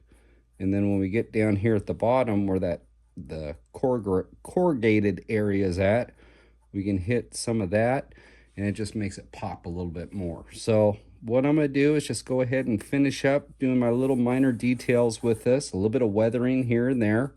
And pretty much all I'm gonna do is a little bit of whitewash. Might hit it with a little bit of a dry brush with white to kind of highlight certain areas, but that's kind of personal preference with that. So if the black wash works great, then go with the black wash. So one other thing I want to go ahead and show you is on the roof, and what I did on the roof. Now remember, this was all black, and I kind of like this, all right, and I wanted to kind of, I don't know, break it up a little bit. So what I took was some Mod Podge matte finish, went ahead and put all the Mod Podge in there, and then just went ahead and took a little bit of beach sand and sprinkled some beach sand over the top of it, and then vacuumed up the excess in the loose, and then just went ahead and let that sit on there and seal itself in. And it's kind of cool. It gives it, you know, kind of a different look up there. And it kind of gives it the idea of, like, you know, how they would have the gravel on the roofs on some of the flat roofs. So kind of a neat idea. So there's that. Like I said, I'm just going to go ahead and do a little bit of weathering, and then it's a matter of finding a place on the layout for this thing and wrapping it up.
we finished ourselves another video, and hey, we added something else to the layout. So hey, it's kind of a win-win situation, kind of cool.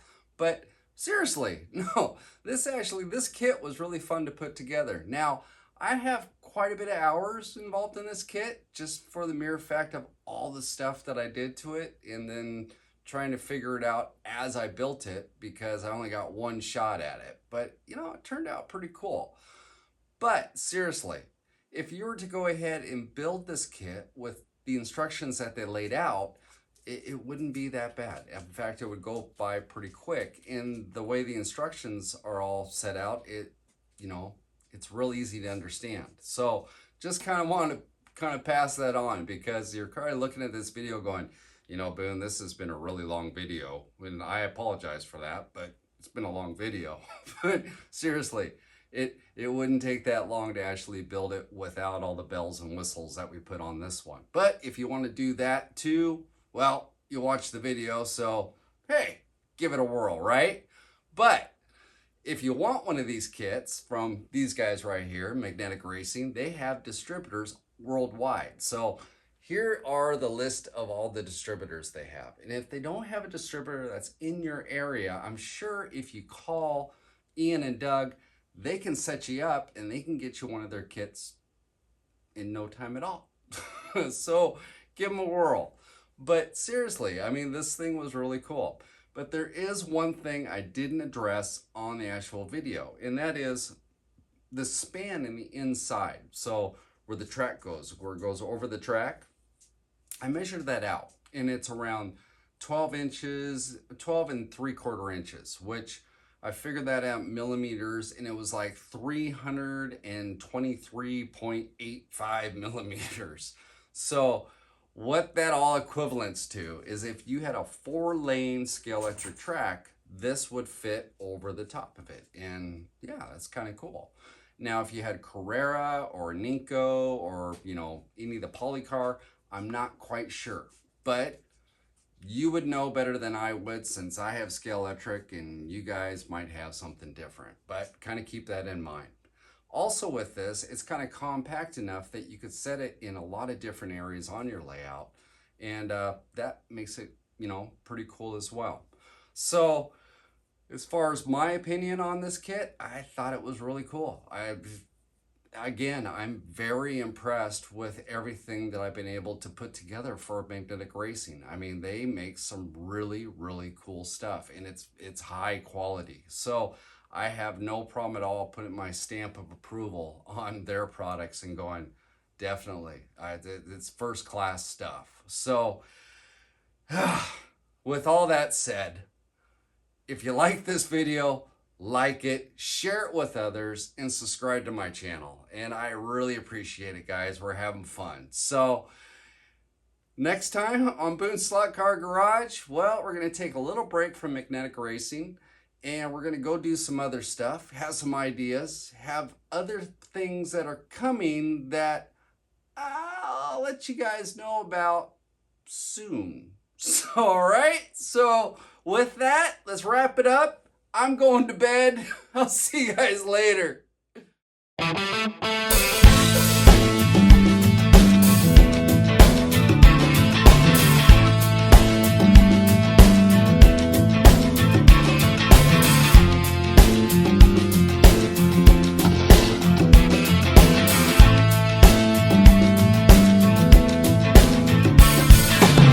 Hi, this is Boone Slot Car Garage.